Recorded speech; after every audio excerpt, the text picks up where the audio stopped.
Upon his death, a comic book fan finds himself reborn as one of his favorite characters, who he thought could have achieved so much more if he simply faced some harsh truths and changed his ways slightly.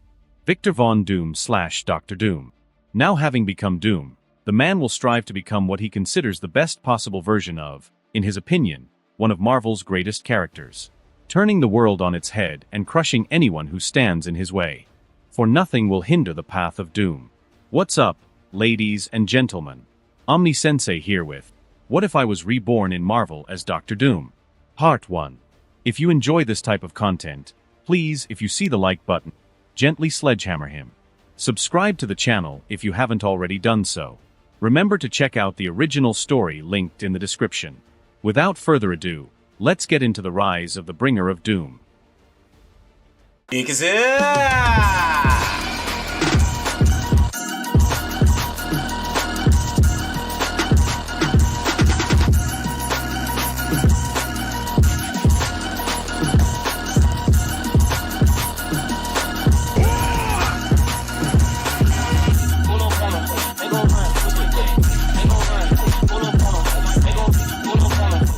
Ring, ring, ring.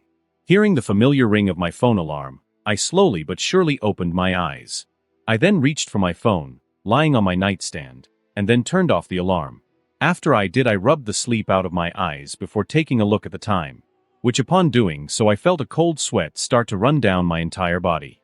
Since the time displayed on my phone was 7:45 a.m., and I had a final scheduled for today at 8 a.m. sharp. The final being for my last college course, which once I completed would allow me to finally grasp the doctorate I had been working towards earning for the past 10 years.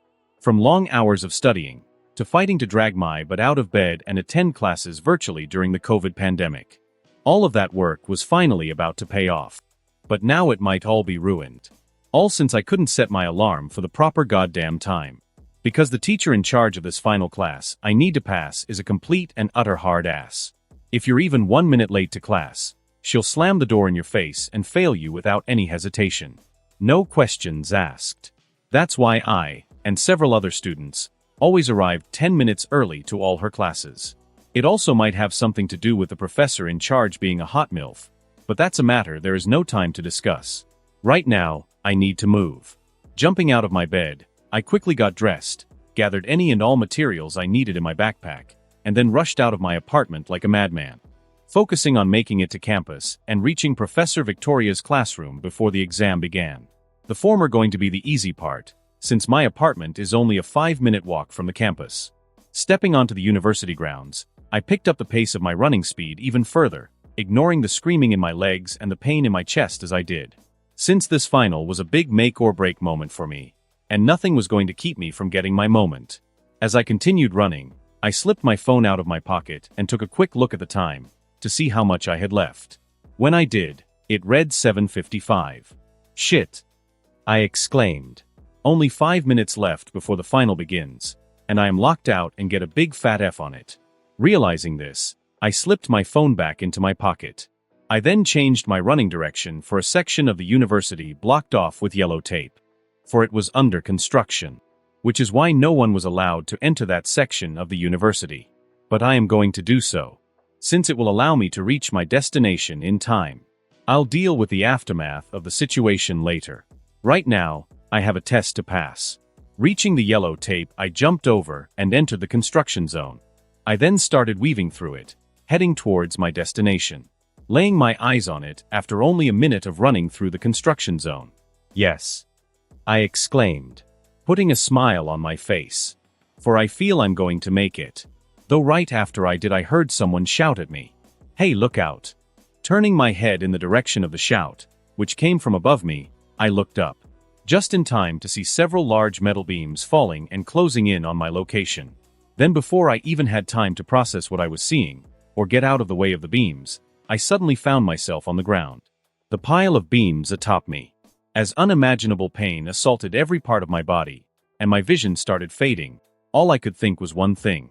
I hope my friend remembers the deal we made and erases my browser history. Oh, and also this. Shit. My vision getting weaker by the second, I tried to hang on, hoping that maybe I would be rewarded with some small miracle. Then as if someone bitch slapped me in the face, that hope was shattered as I suddenly heard a cracking sound, and then before I knew it I was falling downward. The weight of the combined beams obviously having been too much for the sidewalk I was on to support. As I fell my body ended up twisted, and I found my gaze pointed directly to the ground where I would hit.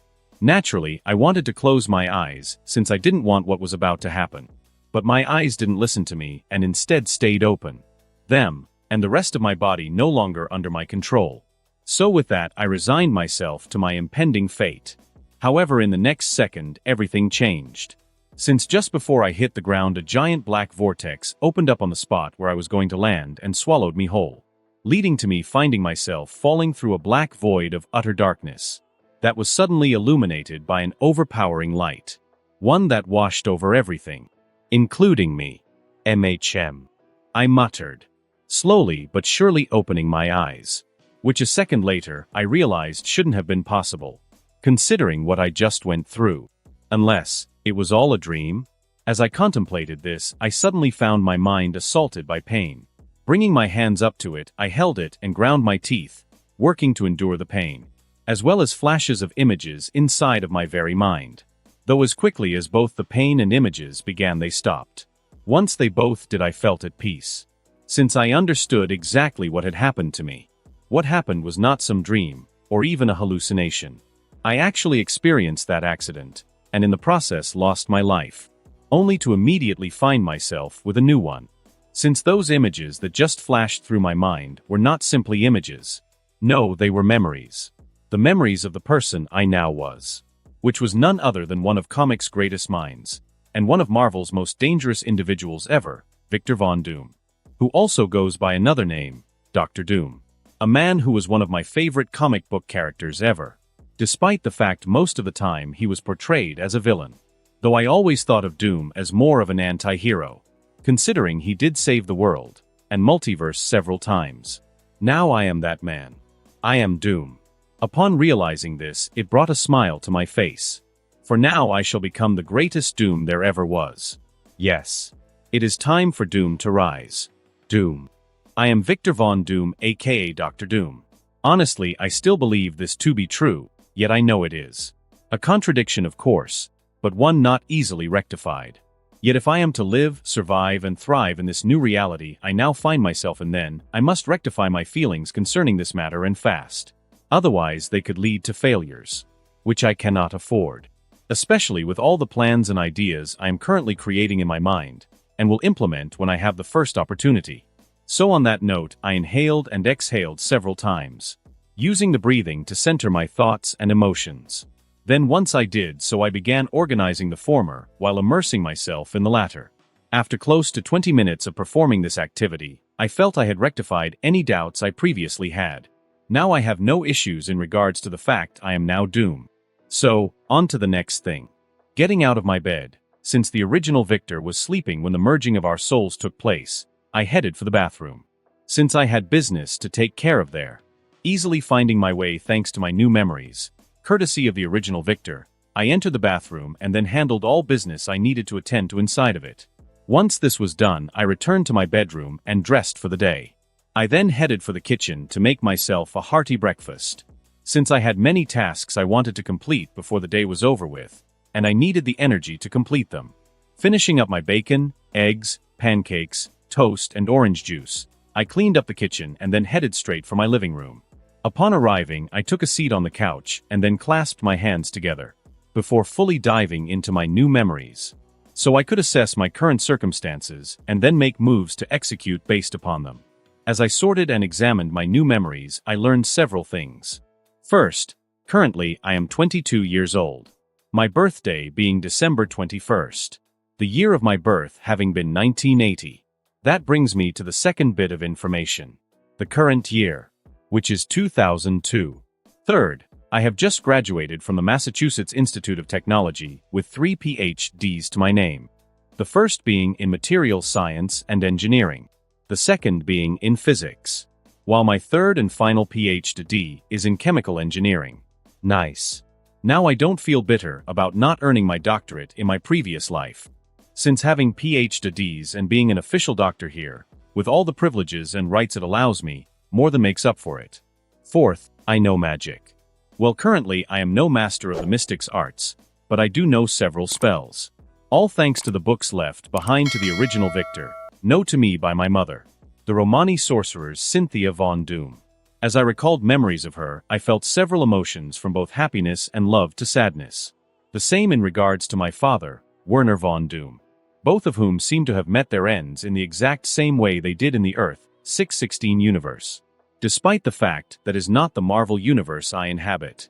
No, based on what I know, the Marvel universe I currently call home is based primarily on the MCU. Given that Captain America is Chris Evans and Tony Stark is Robert Downey Jr. However, although this universe is based on the MCU, it is not the MCU. Given that I, and several other characters who were never featured in the films or the television shows exist here. Like Norman Osborn, the CEO and founder of Oscorp Industries, who is the spitting image of Willem Dafoe, along with Reed Richards, who was my classmate during my recent time at MIT. I also recall talk of mutants, a Dr. Charles Xavier, Bolivar Trask, and even a Dr. Richard Parker in my new memories, along with an environmental scientist named Emily Osborn. So with that, on top of everything else, the Marvel universe I now inhabit is a combination of the MCU, the Tim Story Fantastic Four films, the X-Men Fox films, the Tobey Maguire and Andrew Garfield Spider-Man films, along with elements from the Insomniac Spider-Man game, and finally elements from the Marvel Earth 616 universe. Which is not bad at all. I can definitely work with this. On another note, I am curious to see which version of Spider-Man will appear in this world. But I can sate my personal curiosity regarding that matter later. Right now I have more important matters that demand my full attention. The biggest at the moment being my home country Latveria, and freeing it from the rule of that despicable piece of shit Vladimir and the rest of his incompetent and ineffectual family. The Fortunov family better enjoy the time they have left in this world, for their days are numbered. So says Doom. A little more time passed before I finished completely reviewing my new memories. Once I began casting several mind-related spells. Not only to help me organize my thoughts even further, but to also protect my mind from unwanted intrusion. Given that I now live in a world where telepaths and telepathic abilities are real. In hardly any time at all, I finished the business related to my mind. Having made it more secure than the world's foremost vaults. I've laid mental traps and several other surprises. So much so it would take either a world-class telepath, a cosmic being, or someone a lot of time on their hands to get into my head. But none ever shall. Now then, since my mind is secure, on to the next step. My first step to becoming the greatest Dr. Doom in my own eyes. Exiting the cab I was in, I found myself on the streets of New York City. Right outside my intended destination. 177A Bleecker Street. The New York sanctum for the masters of the mystic arts. Why am I here? Well, I thought that would be obvious. I am here to learn some real magic. It's time I became the sorcerer. I know I can be walking up to the doors of the New York sanctum. I knocked several times. I then stopped and began waiting. Though I didn't have to wait long, since several seconds after I knocked the doors to the New York sanctum opened, and I was face to face with none other than its current master and caretaker, Daniel Drum.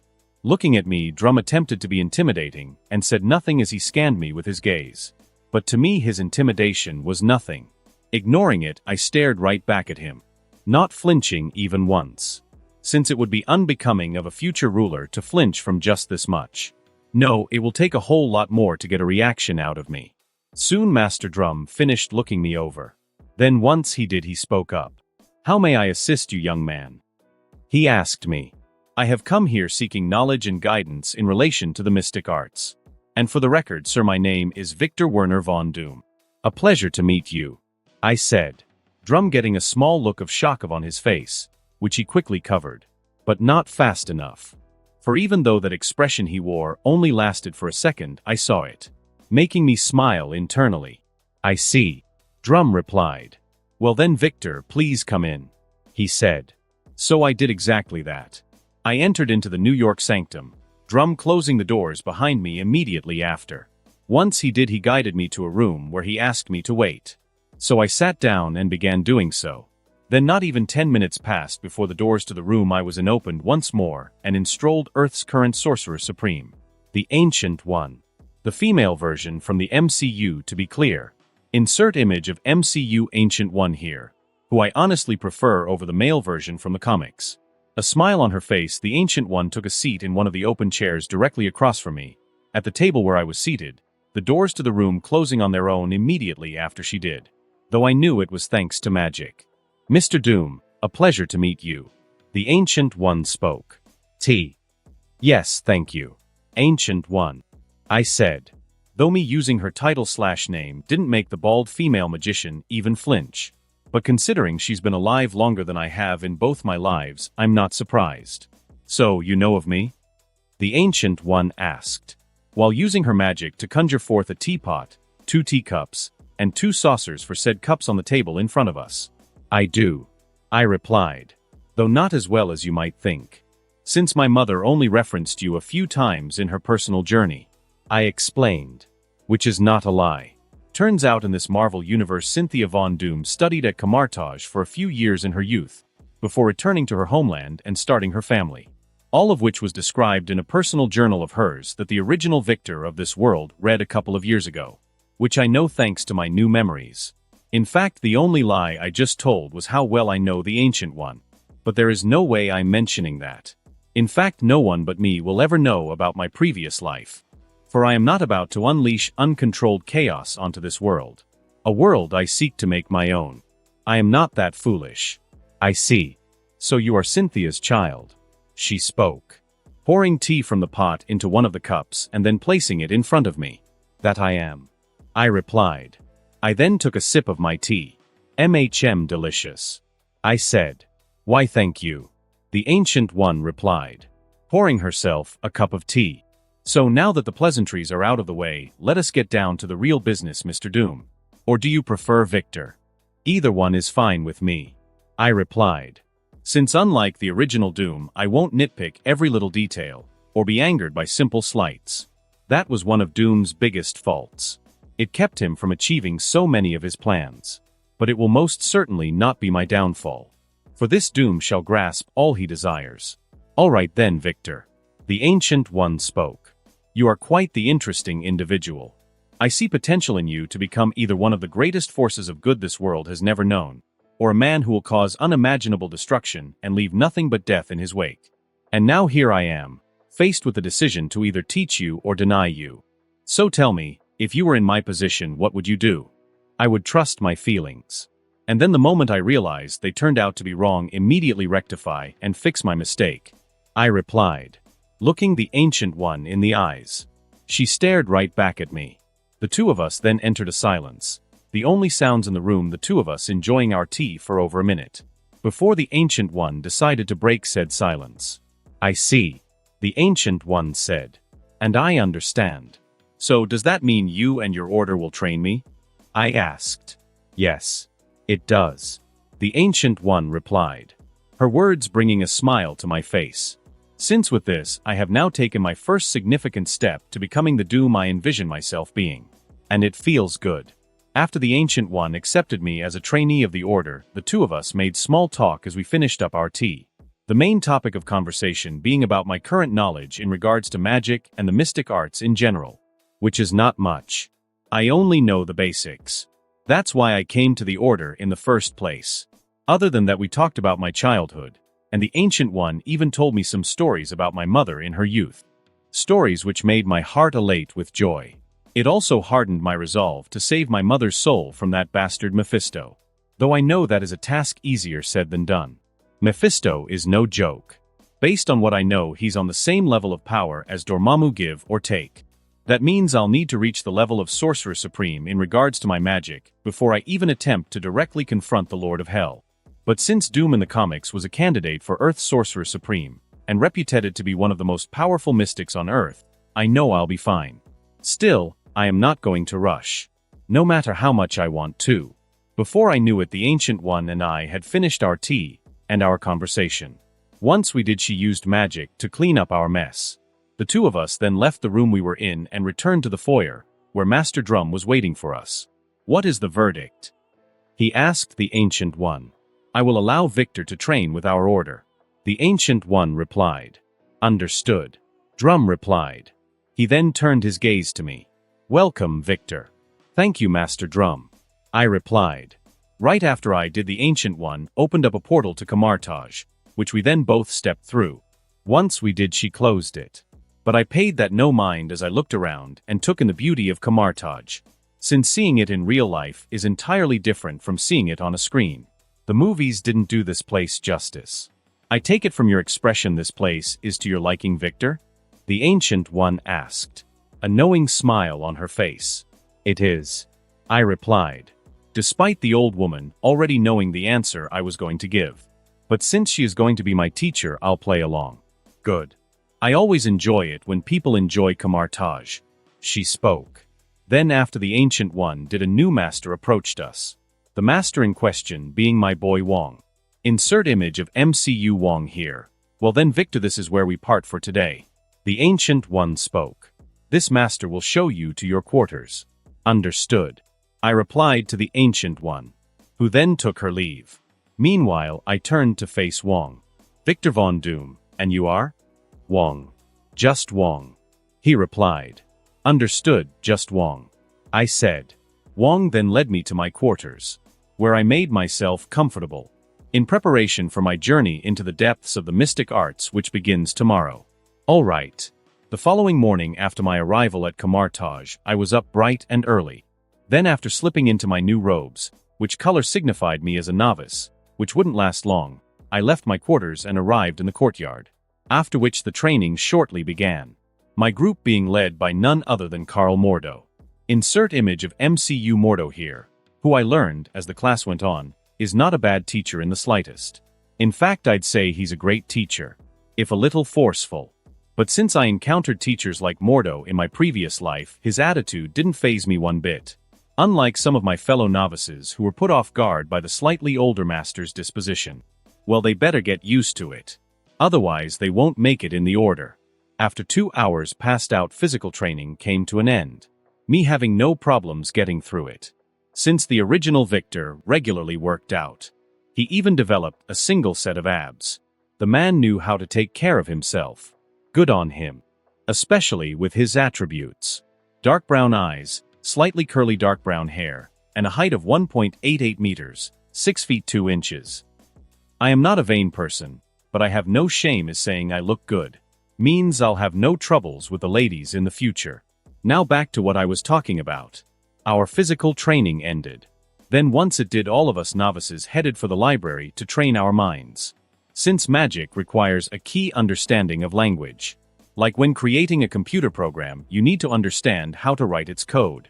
Similar to how the Ancient One described magic in the first Doctor Strange film. Arriving at the library, I grabbed several of the largest books around, found a table to sit at, cracked one open, and began reading it, easily comprehending the language and its meaning inside of the book. Since with my new brain power I can accomplish such a feat easily. I can even already somewhat understand how to combine magic and science. Just like the original Doom from the comics. Looks like I'm well on my way to becoming what I call a technomage. Finishing the first book I was reading, I moved on to the next one, then the next, etc. Until I was finished reading all the books I had brought with me to the table. So once I was moved to get more. Ignoring the shocked looks the other novices in the library were giving me. Getting more books, I continued reading until it was time to move a different aspect of the training. Then before I knew it, the day came to an end. I then got up the following morning and proceeded to do the same thing all over again. This went on for 3 months before I could finally cast higher levels of magic. Once I did, my novice rank was dismissed and I was promoted to apprentice. Then just before the end of the year, I reached the rank of disciple, becoming one of the few in the history of the order to ever achieve such a few in such a short amount of time. But for one such as Doom, such an achievement was a foregone conclusion. So with that, I was awarded the title of Master of the Mystic Arts by the beginning of the following year. Then once I spent the remainder of the year self-studying at Kamartaj, learning all I could from its ancient halls, as well as the Order's ancient leader, who took me under her wing as her personal apprentice the moment she named me a master. To say I was a little shocked wouldn't be a lie. But I quickly got over that and poured myself into my training with the Ancient One. The things she showed me expanding the power I had even further. Then before I knew it, everything was said and done, and 2 years had passed by just like that. 2004, stepping through the portal that I created, the Ancient One and I arrived in the New York Sanctum. As I waved my left hand to close it once we were both through, I turned in her direction, getting ready to say my goodbye. Farewell, Master.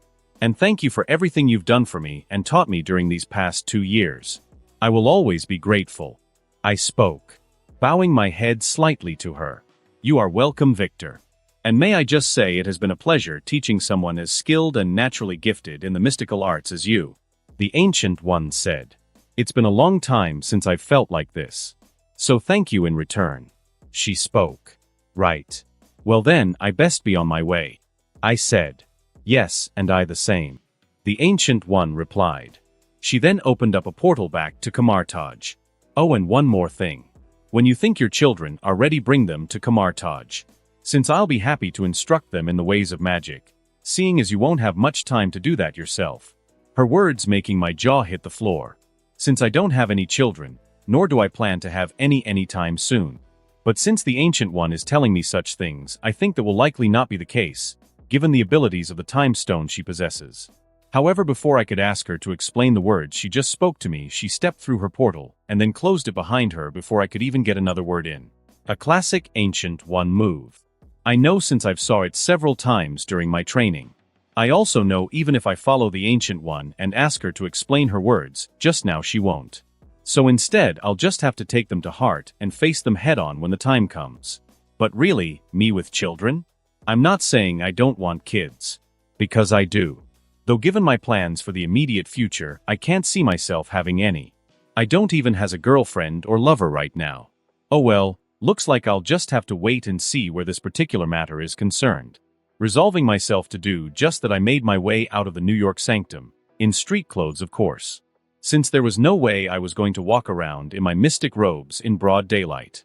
Even if it is highly unlikely they won't be out of place, given that I am New York City. After leaving the sanctum, I made my way to a reasonably priced hotel and checked in. Then after doing that, I went out and bought myself a laptop and cell phone. The money I having spent on everything that I saved from my time at MIT, where I assisted on several projects according to my memories from the original Victor. Though it seems he just did it for the recognition. Not that I have an issue with that. Upon purchasing the 2 items and some food, I headed back to my hotel room, where I then powered up the laptop and easily began spoofing its IP address. Once I did, I began writing a search program, and then once I finished, hacked into the New York CCTV system and let my search program loose. Then while it did its job, I went ahead and ate my food.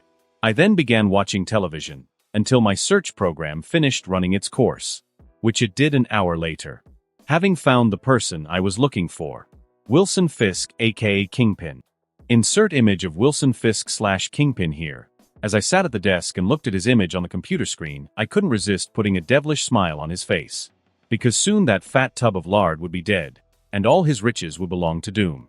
After all, I will need capital if I am to push forward with my plans to liberate my home nation Latveria. Of course there are easier ways to earn money, I know this. But those legitimate ways would take too long. And the longer I delay, the longer my people suffer. Not to mention the incoming canon events that will likely still take place. Events Doom must be ready to confront.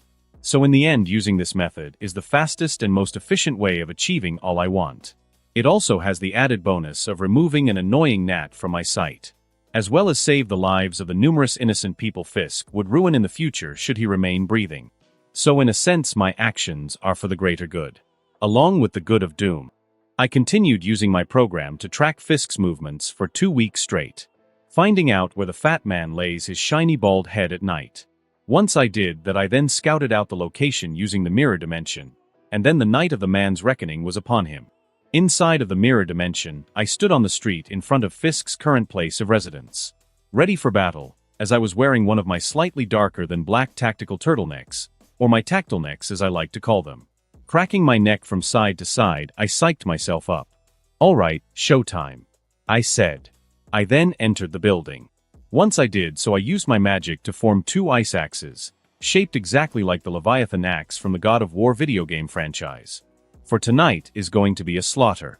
Moving through the building, I exited the mirror dimension several times and used my axes to take out any and all of Fisk's security before re-entering it to continue making my way to my primary target, who I eventually reached, after making sure everyone else in the building was good and surely dead. Inside of the mirror dimension, since of Fisk's bedroom, I walked up to the sleeping man's bedside and gazed at him. Thankful he looked nothing like Vincent D'Onofrio, who played him in the MCU.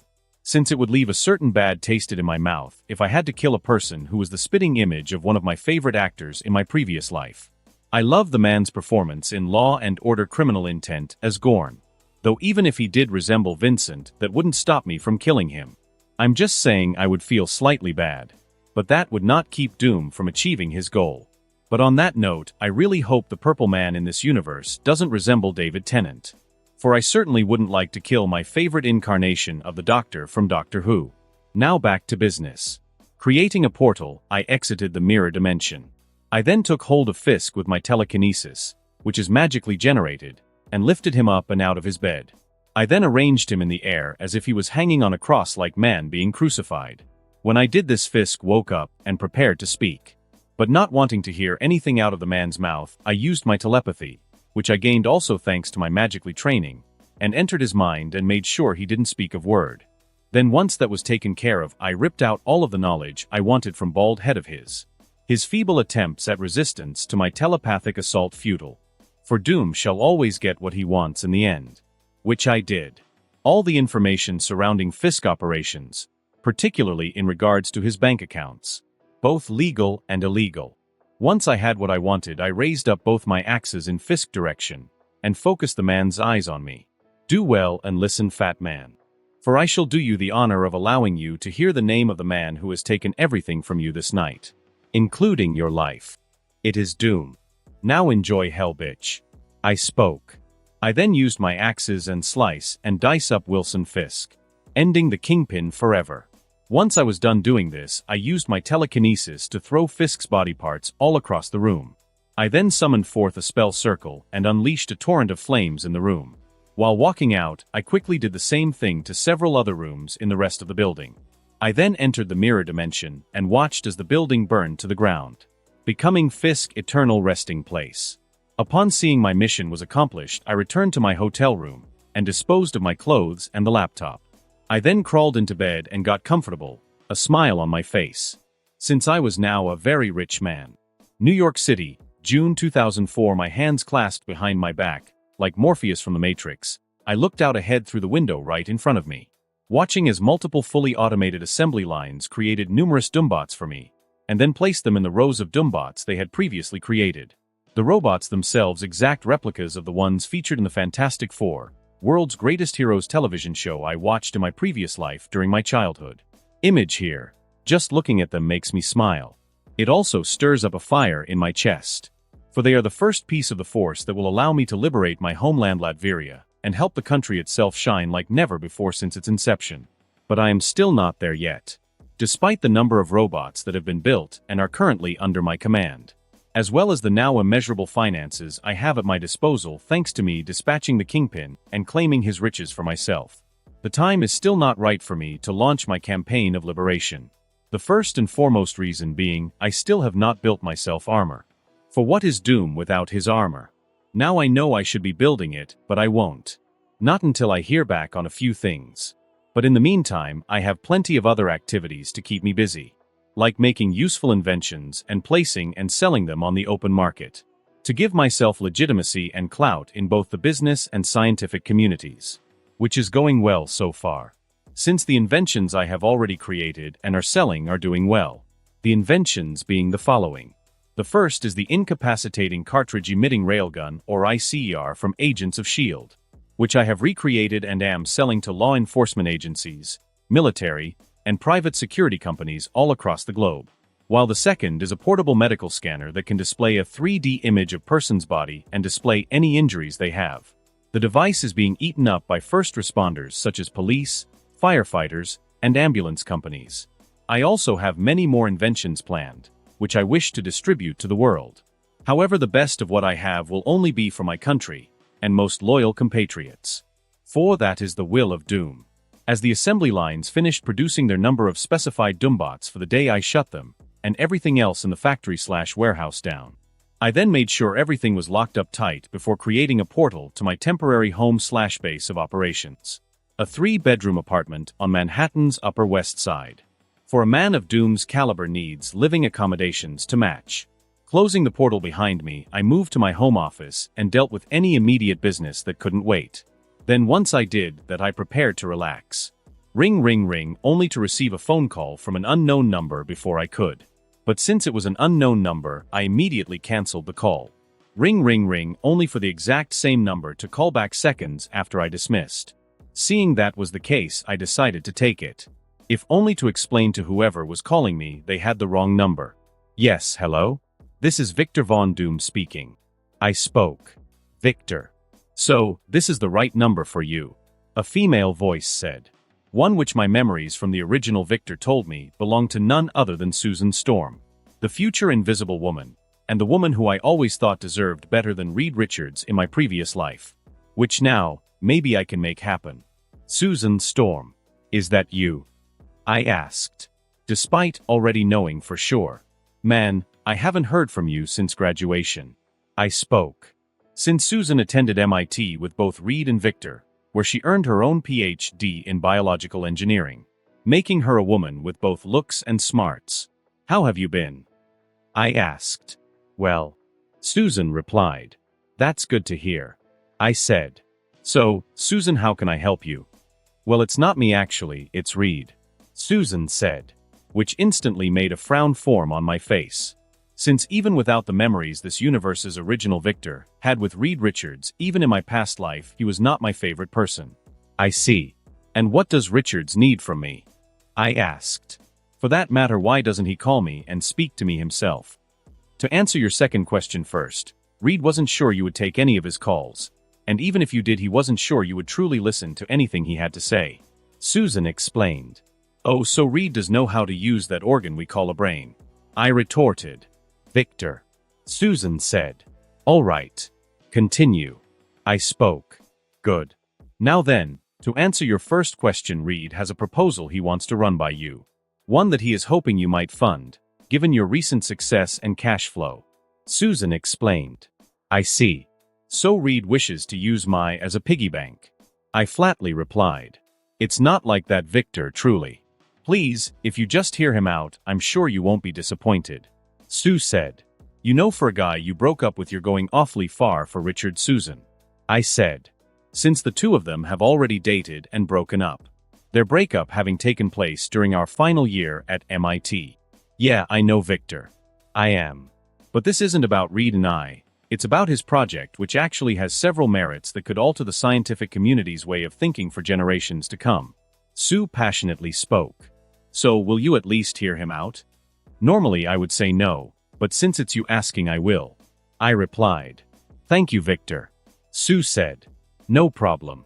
I replied. Susan and I then sorted out the details, like the time and place for the meeting, before ending our phone call, leaving me both happy and irritated at the same time. Go ahead and take a guess why. Now I really need to relax. June 10, 2004. Stopping in my tracks, I found myself outside the iconic Baxter Building. Well, it's not iconic yet. Right now it's just simply the Baxter Building. It's also where I will have my scheduled meeting with Reed today to hear this proposal he wishes for me to fund. Which normally, I wouldn't have even considered doing. But this time there are two reasons why I have. The first is because Susan asked me, and the second is because I likely know what this proposal is about, and if I'm right I wouldn't mind funding it. Since the benefits will far outweigh the cost in my eyes. If this meeting is about what I am thinking of, well, there is only one way to know for sure. Heading through the building's front door, I quickly arrived at the elevator and took it to the top floor where Reed's lab/home was situated. Stepping out of the elevator, I was immediately greeted by the sight of two people. The first was Reed Richards. Insert image of Reed Richards here, while the second was Susan Storm. Insert image of Susan Storm/invisible woman here, Victor. Welcome. Reed said. Yes, welcome, Victor. Susan spoke. Thank you both. I replied to them. Once I did, Reed didn't waste any time getting his presentation started. It being exactly what I suspected it would be about. Reed wanted my assistance and funding for a mission into space to study the effects of exposure of clouds of cosmic energy on biological samples. This being the mission that would grant Reed, Susan, and the current non-present Jonathan Storm and Ben Grimm their fantastic powers. So with that in mind, I only had answer in mind for Reed. So Victor, what do you think? Reed asked me. Once he finished speaking. Sounds exceptional. I'll help you out.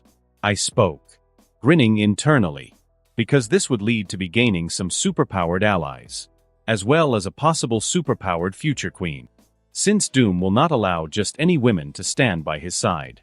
Upon hearing me agree to fund his expedition project into space, Reed put a smile on his face. He then came over and shook my hand. Thank you, Victor. Thank you so much. He spoke. Think nothing of it, Reed. I replied, ending our handshake as soon as I could. After all, what are friends for? Right you are, Reed replied. He then began talking about mission specifics. But when he did, I raised up my right hand to silence him. Let me stop you there, Reed. For before we continue, there are some things that need to be addressed. I spoke. First, you must create a clear and concise plan for this little expedition of yours. Second, you will on a budget. Third, any results this experiment of yours produces will be shared and accredited to all major participants in this endeavor. And finally, Susan is to accompany you on the mission. If she is willing to, that is. Oh, I am. And I gladly will. Susan spoke up. Right. Well, I have no objections to any of those proposals. Reed said. Good. I replied. Well, then I'll leave you two to start working on a plan for the expedition. You're not staying? Susan asked me. No. I replied. Of course I would, but I have another meeting scheduled for today that I simply cannot miss. Thus, good day. I then walked away from Susan and Reed and made my way out of the Baxter building, mentally making sure everything was in order for my second meeting of the day, which is definitely the far more important of the two meetings in my opinion, since this one might net me my first human ally, meaning I need to make a good impression. And Doom is certainly not one to make bad impressions. Third person, POV, finding herself standing outside the address she had been sent, Lucia von Bardas knocked on the door in front of her. Insert image of Lucia von Bardas here, still wondering how she ended up where she is right at this moment, since her life was sure and steady. Until 2 weeks ago when she got an email requesting an in-person interview for a job in New York City, which made Lucia extremely anxious. Since she had never applied for any sort of job in New York City, she was perfectly happy and content at her current job, which was a professor at her alma mater, the University of North Carolina. So why was Lucia getting ready to enter an interview for a job she never even applied for, you might ask? Well, it's because the sender of the mysterious email she received mentioned her home country of Latveria and her past there. This set Lucia even more on edge. That's why she is where she is today. To learn and understand what the hell is going on. A few moments after Lucia knocked, the door opened, and she found herself staring at a man who was quite handsome in her opinion. But Lucia wouldn't let that distract her from the important matters at hand. Hello there, the man said. My name is Victor Von Doom. So glad you could make it here today, Ms. Bardas. Victor spoke. Please come in. Victor then stepped back, and Lucia entered the apartment after him. Then as soon as both of them were inside, Victor closed the door. He then turned to face Lucia, who immediately began pointing a Glock 17 at Victor's face when he did. Okay, here's how this is going to go. You answer my questions and maybe I don't kill you. Understand? Lucia spoke in a cold tone.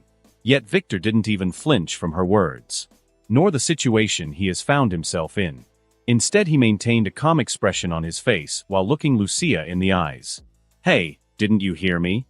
Lucia asked after a few seconds had gone by. But Victor still remained silent. All right. Death it is then, Lucia said.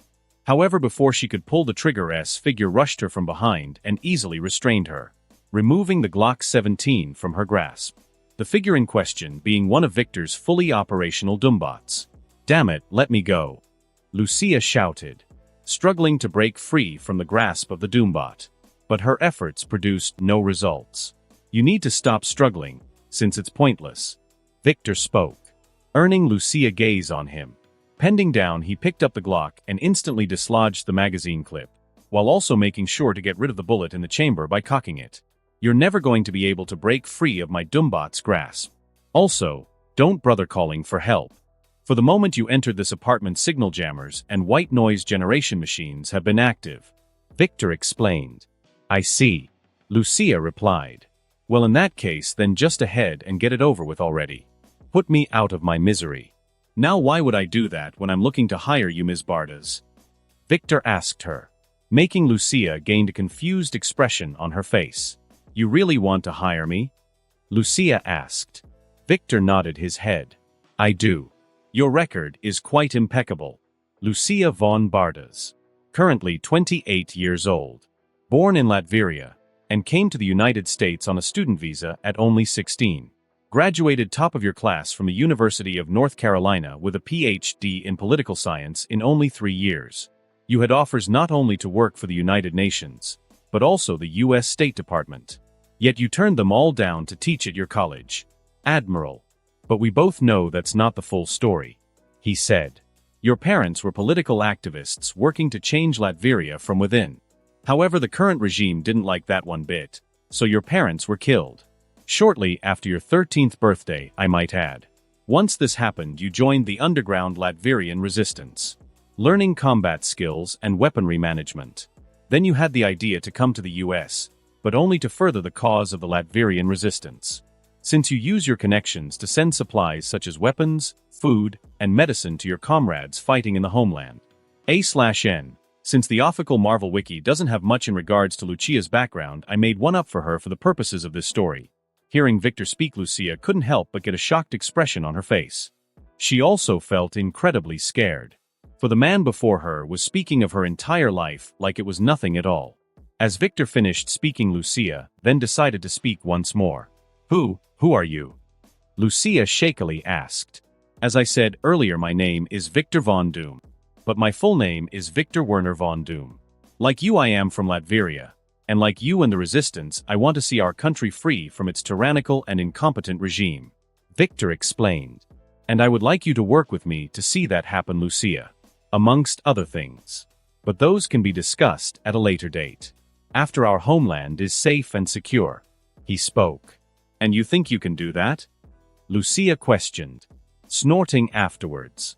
You are but one man. What could you possibly accomplish that no other single man can? To Lucia's question, Victor didn't respond. Instead, he put a grin on his face. He then waved his left hand, and suddenly a giant swirling portal appeared right in front of Lucia's eyes, making them go wide in shock. What? No. This is impossible. Lucia spoke. Oh, I'm afraid that is where you are wrong, Mrs. Bardas. What you are seeing is very real and quite possible. Victor said. He then stepped through the portal. The Doombot holding Lucia stepping through right after. This put Lucia in a large warehouse, where she was once again shocked as she saw rows and rows of robots like the one currently restraining her. You asked what I could accomplish that no other single man could. Well, here is your answer, Ms. Bardas. Victor spoke.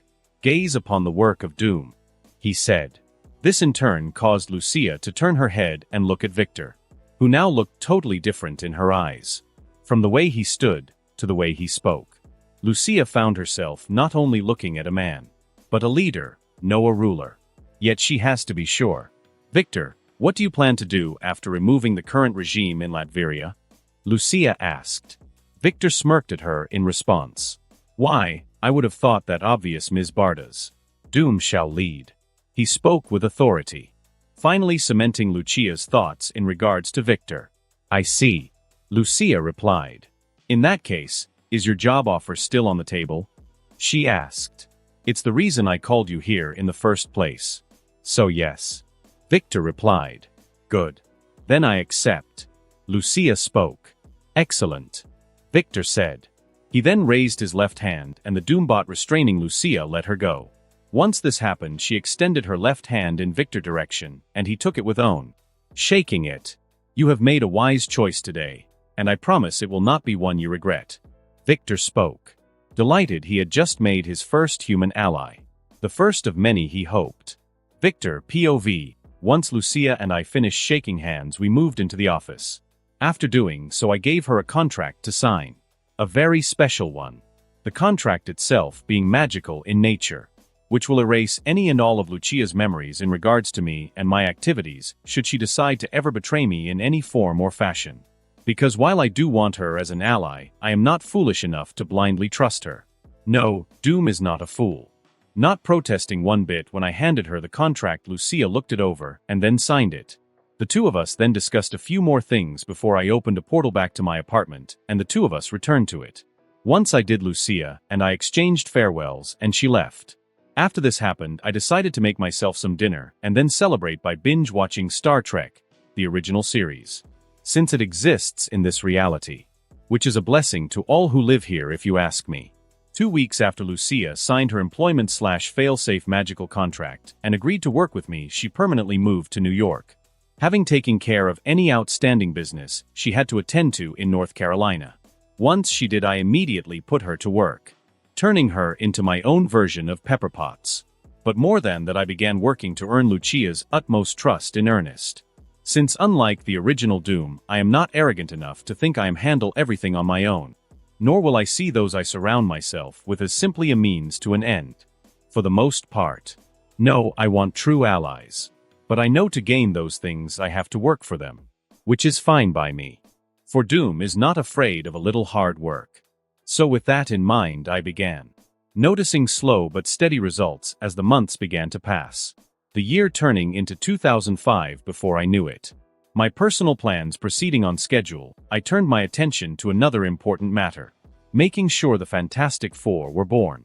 Once Lucia and I got into a stable working relationship, I focused on that project. Hammering out the details with Susan and Reed. Making sure Ben Grimm and Jonathan Storm ended up being a part of the mission itself. Which was relatively easy. Considering unlike in the original film, this time Reed's experiment would take place on a brand new space facility belonging to NASA. That had been launched to the purposes of such experiments as Reed was conducting. To see how a zero-G environment would affect scientific experiments. So after getting the mission approved, the date was set, and soon the band of four were off into the stars. On their way to gaining their fantastic powers. Which I would be all too happy to help them control and master. For Doom is nothing if not generous. NASA Space Station, July 8, 2005. Third person, POV. Inside one of the labs on the new NASA space station, he was currently aboard. Reed prepared the biological samples he and his team had brought for exposure to the incoming cosmic energy cloud. A smile on his face. Since Reed couldn't wait to see the results of this experiment. An experiment that might open the door to so many new scientific possibilities, it wasn't even funny. As Reed continued prepping the samples, the door to the lab he was in opened up. Susan and her younger brother, Jonathan "Johnny" Storm, entering it. Insert image of Jonathan Storm/Human Torch here, though Reed was too absorbed in his work to even acknowledge them. Seeing this, Susan went up to Reed and tapped him slightly on the shoulder. This in turn caused him to stop working and turn in her direction. "Oh Susan, hello. Wow sis, no wonder you broke up with the guy. He doesn't even notice when you entered the room." Johnny spoke, earning him a slap on the back of the head from Susan. "Ah!" Johnny exclaimed. "Shut up, Johnny," Susan said. She then focused her attention back on Reed. "Hard at work, I see." "Of course," Reed replied. "This is a momentous occasion in scientific history we're about to be after all. The world is likely about to experience a massive change, and we're all a part of that," he said. "And Victor to Reed," Susan said. "Since without him we wouldn't even be here right now," she said. Given that Victor had funded this entire expedition and experiment out of his own pocket. Even if NASA had provided the space station and the shuttle, it was only because Victor negotiated a deal to make it happen. Which included making a donation to the space program itself. Yes, of course, Susan. I am not forgetting Victor. Speaking of which, when we get back to Earth, I need to thank him. Reed spoke. Since he is truly grateful for the opportunity his old college classmate had made possible for him. You do. And I'll remind you too. Susan agreed. Victor, you mean the guy who was obviously trying to flirt with you, Al? Johnny said. Given that Susan had slapped him upside the head again. Johnny, enough. She told her younger brother. And whether Victor was or was not trying to flirt with me doesn't matter. Especially since it's none of your business. Susan spoke. Though internally, she admitted the flirting Victor had done with her felt nice. Asterisk beep. Beep. Beep. Asterisk, but right after Susan did so the klaxons throughout the entire station began going off. What the hell? Johnny shouted. Oh no, Reed said. His eyes glued to a nearby computer terminal. The cosmic energy cloud has arrived earlier than predicted. We only have minutes before it strikes the station. He quickly explained. Sue and Johnny getting worried expressions on their faces upon hearing that. "Shit!" Johnny exclaimed. "Reed, what can we do?" Susan asked. "We need to get to deepest part of the station and let the shielding do its work." Reed replied. "Where's Ben?" he asked. "Outside. On a spacewalk." Johnny spoke. The moment he did, silence enveloped the entire room. Then a few seconds passed before the three ran out of the room, heading straight for their friend Ben, hoping they are not too late. Outside in his spacesuit, in the void of space, Benjamin Grimm was enjoying his spacewalk. Insert image of Benjamin Grimm / the thing here, having no idea what was about to happen. A smile on his face, he looked at both the moon and planet Earth, and took in their beauty. "Never gets old," he mused. Then a few minutes after Ben did, the comms in his suit came alive. "Ben, can you hear me?" Reed asked. "Yeah, Reed. What's up?" "Not enough samples around for you to run your experiments on," Ben asked, joking. "No, Ben. You need to get inside the station right now. The cosmic energy cloud is arriving sooner than expected. It will be here within minutes," Reed quickly explained. This sent a shiver down Ben's spine. But he quickly recovered and responded to Reed. "Understood," Ben replied. He then began using his suit's thrusters to turn back in the direction of the station and fly toward it, Ben managing to reach it with no problems in the slightest. Though just as he did, the cosmic energy cloud appeared, and then passed right over the station, irradiating everyone and everything it touched, including the four explorers. The four having no idea just how much this moment would affect the rest of their lives. Victor POV, jumping back, I dodged a right kick aimed at my right side. Courtesy of Lucia. Standing on a martial arts map on the ground floor of the factory, I am using to create my army of Doombots, dressed in white martial arts GIs. The two of us are having a sparring match to keep our hand-to-hand combat skills in shape, as well as to get in a good workout.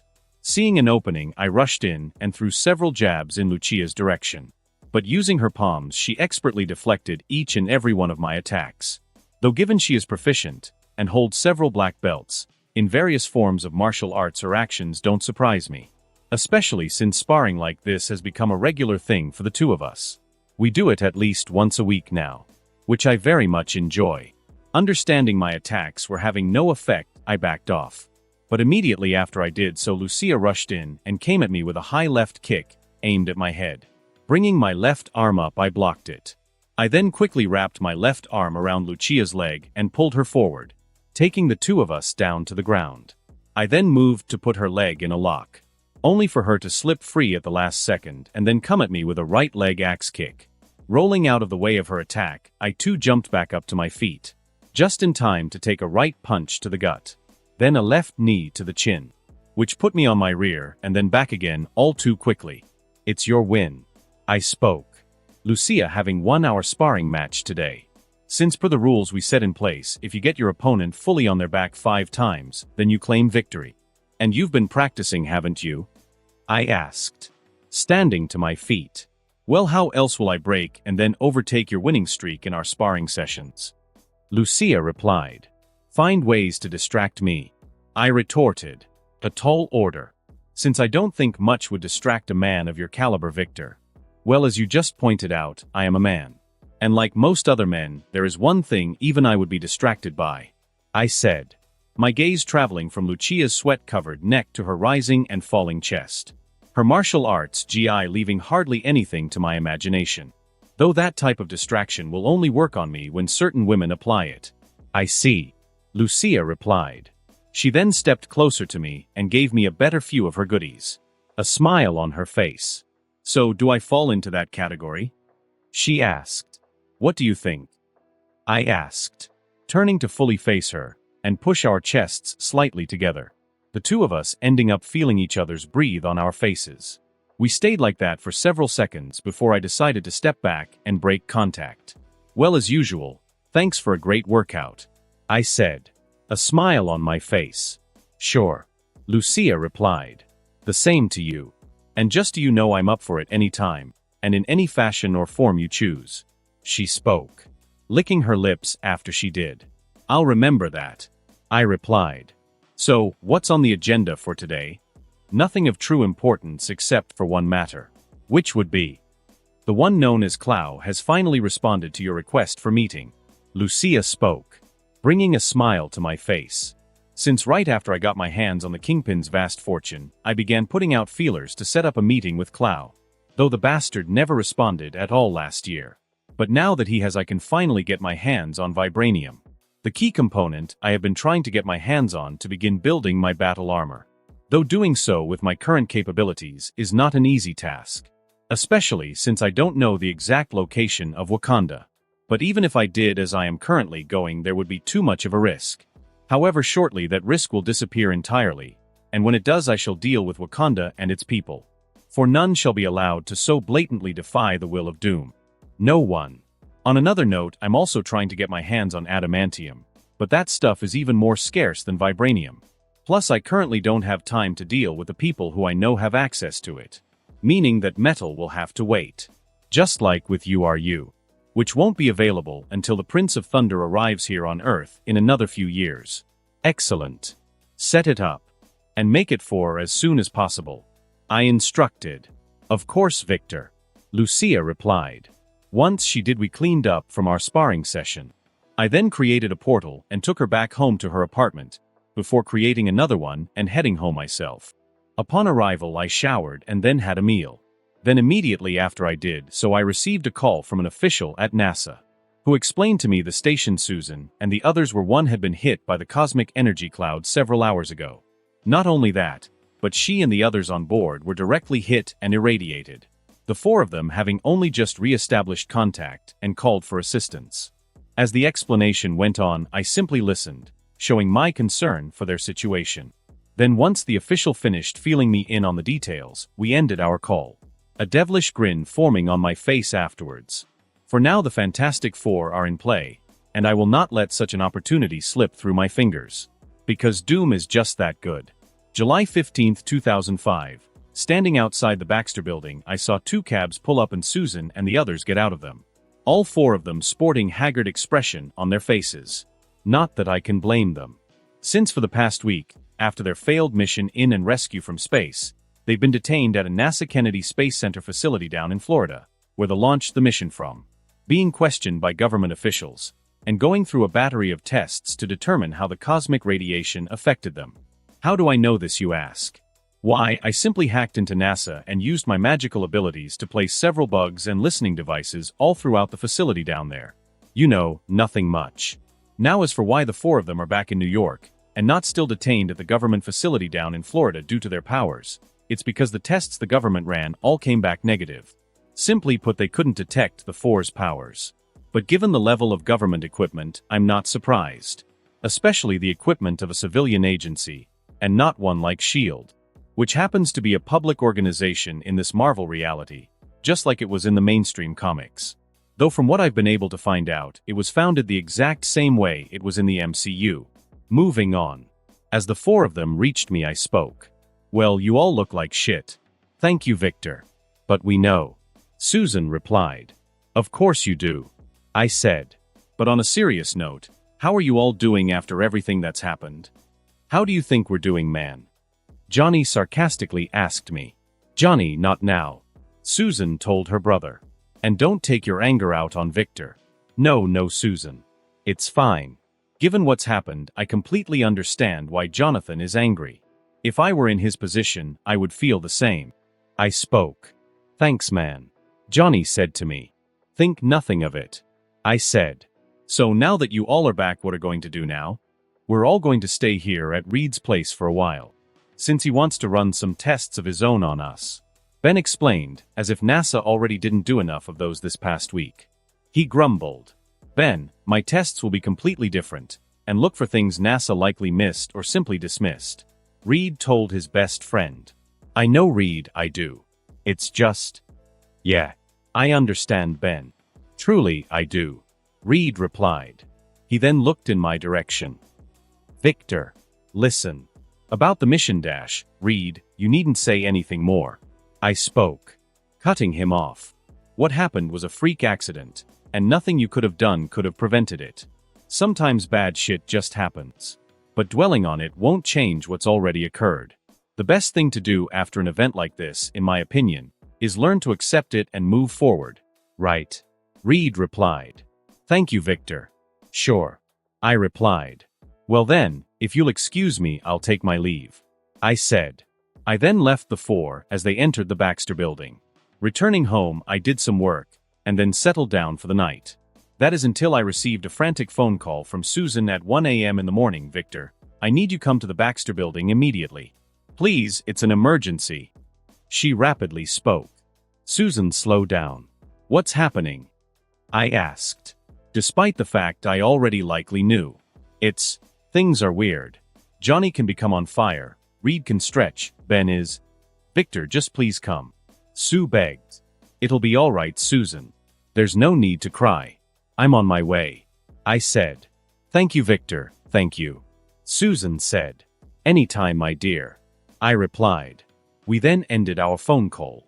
Once we did, I quickly got ready and started making my way towards the Baxter building. Already crafting plans to help the four. Just not in the way they think. Arriving at the Baxter building, I swiftly took the elevator up to Richard's home. Stepping out of it, I immediately saw Susan and the others. Their powers running out of control. Richard's was a tangled mess on the floor. Susan was fading in and out, a frightened expression on her face. Johnny was grinning like an idiot as he tried to control flames on his fingertips, while Ben was sitting in a corner of the lab with an angry and sort of hollow look in his eyes. So, it's bad. But not as bad as I thought it would be. I thought. At least none of them have left the building and are roaming the streets of the city. That would have made things harder to deal with. Especially if any of them got caught on camera or the like. That would have drawn attention none of us need at the moment. So I am glad they all stayed put. Now to wrangle them.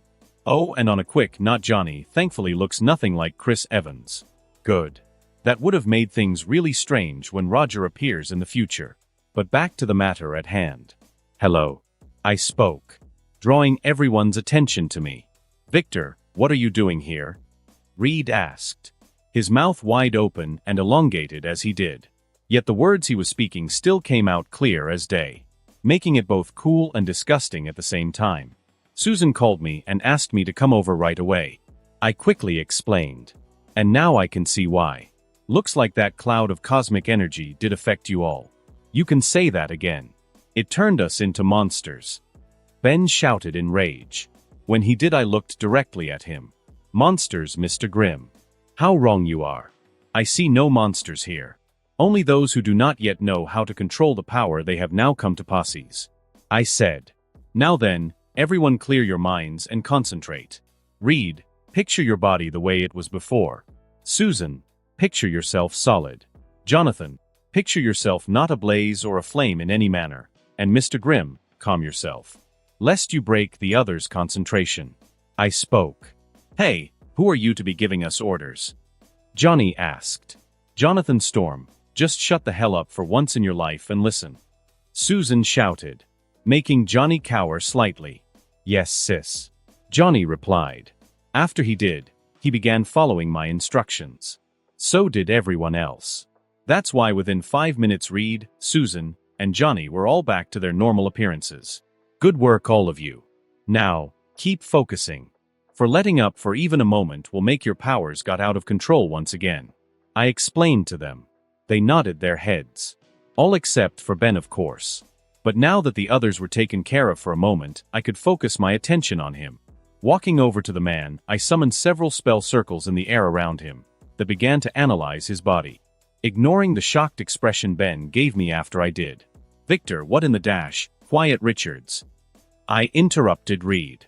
This analysis requires my full concentration at the moment. Well, actually, it doesn't. I just don't want to answer any of Reed's numerous questions right now. Deciding to heed my words, Reed closed his mouth and kept it shut, giving me sweet and utter silence as I worked my magic on Ben, which lasted for 5 minutes before the results came in, being just as I suspected they would. I see. As expected. I spoke, waving my hand to dismiss all the spell circles in the air around Ben, who was looking at me with a curious gaze. What? What is it? What did you learn? Can you fix me with that you just did? Can I go back to being human? Ben asked, peppering me with several questions at once. I leveled a glare at him to make him stop, which he did. Thank you, Mr. Grimm. Now to answer some of your questions. Yes, I learned something just now from the magical analysis I performed on you. Wait, magic is real?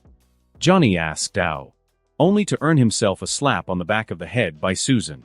All right, I'll be quiet, he said. Thank the universe for Susan. Now, as I was saying, I learned something about your condition just now. I said. Next, I am not going to fix you, Mr. Grimm. At least not in the way you think. But what I am going to do is help you. Like I will help Susan and the others. And for the last time, you're not a monster. Simply a man who is gifted power and has no idea how to control it yet. But if you and the others follow my instructions, that will no longer be the case. Then you will be able to do this on your own. I raised up my right hand in front of Ben, and a spell circle appeared in front of it. A light then came out of the circle and washed over Ben's entire body, turning him back to the way he was before he was struck by the cosmic energy cloud. Proving my theory, and the analysis from the spell circles I used on Ben, correct. By learning magic, Ben can come to control his powers. Because it never made sense to me that Reed, Susan, and Johnny had the ability to control their powers, yet Ben never could. Even though they were all hit by the same cosmic energy/rays. I mean, it stands to reason he should be able to, yet never in the comics, television shows, or movies could he.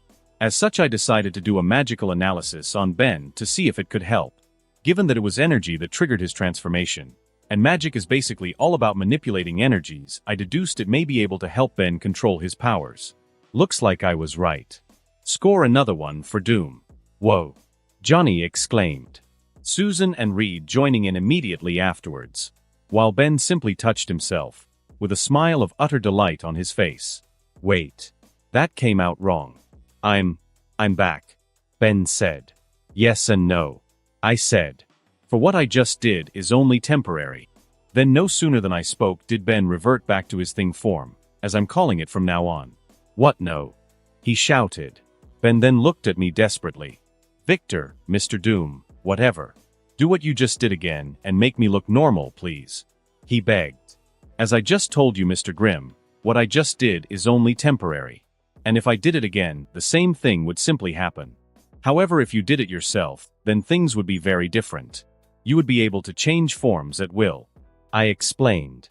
However, learning to do so will take time, as well as patience. Not to mention you learning to stop seeing yourself as a monster. It won't be easy. But if you can do it, then you can take control of the power you have been gifted and make it yours. So, what do you say, Mr. Grimm? Ben muttered, an unsure look on his face. Take your time, there is no rush.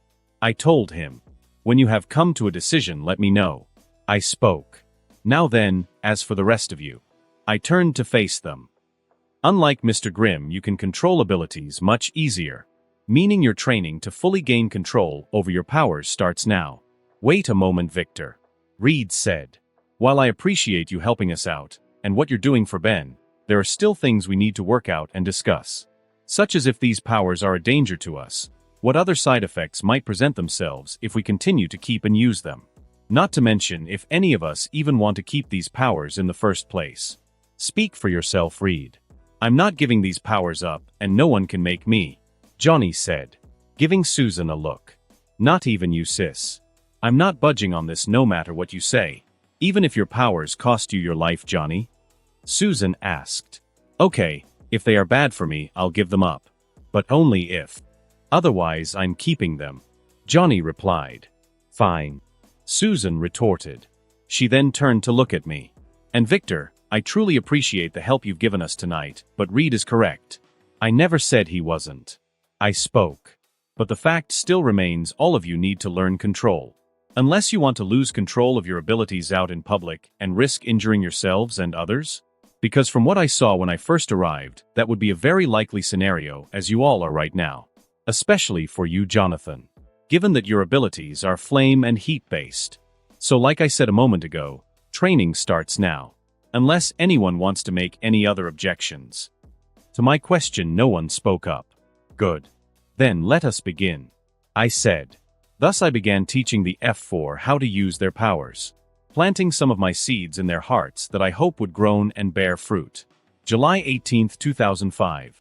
Standing off to the side, I watched as Johnny, Susan, and Reed practiced with their powers. 3 days have passed since all of them manifested their abilities, and I began helping them in learning to control and eventually master them. During this short amount of time, these 3 have made great progress. They can now activate and deactivate their powers at will. Though that was just the first step. They still have a long way to go. Especially with what I know they are capable of thanks to my foreknowledge. None of them have even scratched the surface of what they can do. But that is exactly why I am lending them all a helping hand. So they can reach their full potentials. For the most part. I am also doing this since it is benefiting me. Not only in regards to getting into the Four's good graces, but in other ways as well. For instance, just yesterday Reed asked him to assist him in developing what will become his unstable molecule formula. Given how everyone's clothing suffers when they use their powers, Johnny's getting it the worst. They always end up burned to a fiery crisp, which always leaves him in his birthday suit. All his goodies on display for all to see.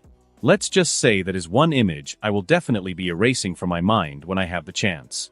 The only reason I haven't yet is because it keeps happening. So until I am sure it won't, I will endure such memories in my head. But the first chance I get to do away with them for good, I will. As I continued watching the 3 in front of me practice with their powers, I noticed Ben approaching me out of the corner of my left eye. When I did, I turned in the man's direction just as he reached me. "Yes, Mr. Grimm?" I asked. "The offer you made the other day. Does it still stand?" He asked. "Yes, it does." I easily replied. Glad Ben is finally going to give me an answer in regards to him learning magic to control his powers better. I thought it would take him longer to decide, but it looks like my calculations were off. But in a good way, so it's fine. "So, I take it you are finally going to give me your answer." I spoke. "I am," Ben replied. "And the answer is yes. Please teach me." He spoke. "Sure," I replied. "But I won't be personally teaching you. Instead you will go and learn at the same place I did. What so Ben gets to learn magic, and we don't? Unfair." Johnny complained. He, Susan, and Richards, having stopped their training to listen in on our conversation. "Johnny, enough. Ben needs this. We really don't." Sue spoke up. "True. But it would be interesting to learn how magic actually functions. Given that someone won't explain it to us," Reed said, giving me a look, which I pointedly ignored. Just like I have basically been ignoring Reed's questions in regards to magic, ever since I revealed its existence to the 4 a few days ago when I used it to help Ben. Since a regular Reed Richards is already enough of a headache to deal with. But one who knows and understands magic. Yeah, damn that noise.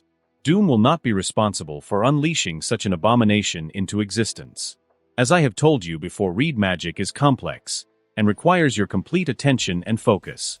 None of which you, Susan, or Johnny can give it right now. But Ben is different. I explained once again. "Now then, Mr. Grimm, sit tight while I make all the arrangements." "Right," Ben replied, his voice filling with slight hope. Good. His depressive aura was not doing him any favors. Nor will it help him in his mystical arts training. But I'm sure the Ancient One can handle it. Since given her age, I'm sure she's encountered situations similar to this before. That's why I'm sending Ben to learn from her. Even if the woman herself doesn't know it yet. On that note, when Ben stepped away from me and Susan and the others went back to their training, I myself stepped away and then took out my cell phone. Dialing up the Ancient One. Since she carries a cell phone, and even gave me her personal number when I left Kamartaj last year. Bringing the phone up to my ear, I heard it ring only once before the call connected. Then before I could even explain the situation, the Ancient One spoke. "Yes.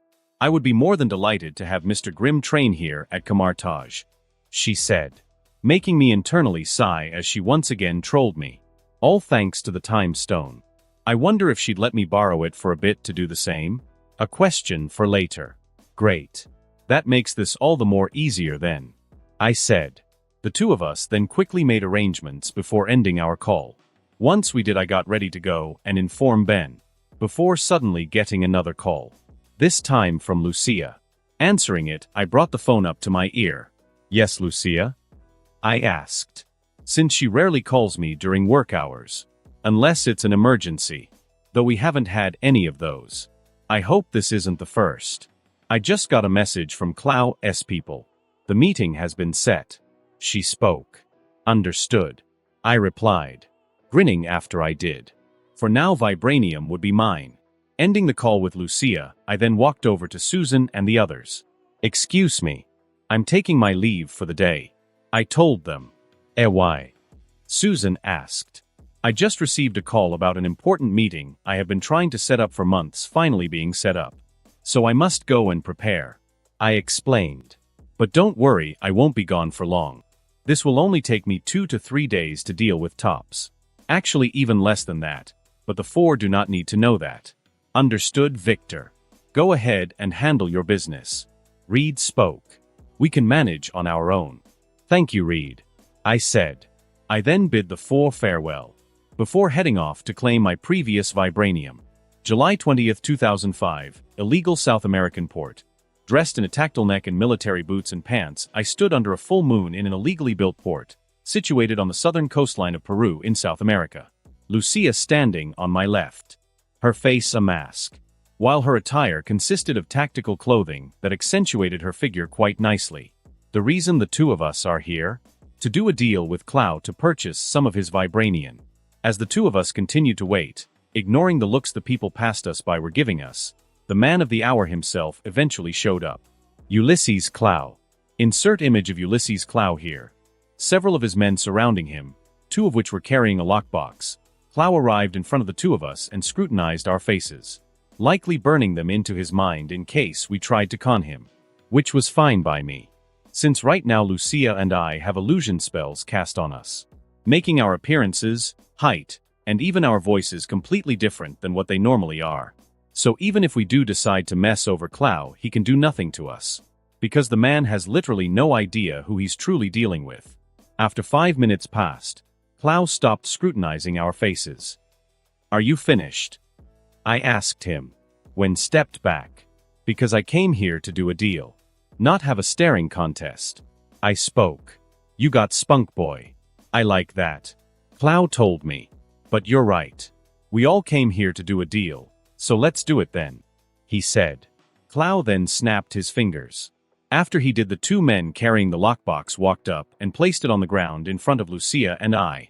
They then opened it up, revealing its content. Vibranium. Specifically 1 ton of it. Exactly what I came here for. "There, we've shown you ours. Now how about you show us yours?" Clow spoke. "Of course," I said. I then nodded to Lucia. Seeing it, she took the 2 black duffels she was carrying off her shoulders and placed them on the ground in front of Clow's men, who then unzipped them, revealing tons of cash in each of them. $2 billion altogether to be exact. A fair price for 1 ton of vibranium in my opinion. "Looks like you delivered." "As did you," I said. "So with that our deal is done." "Yes," Clow said.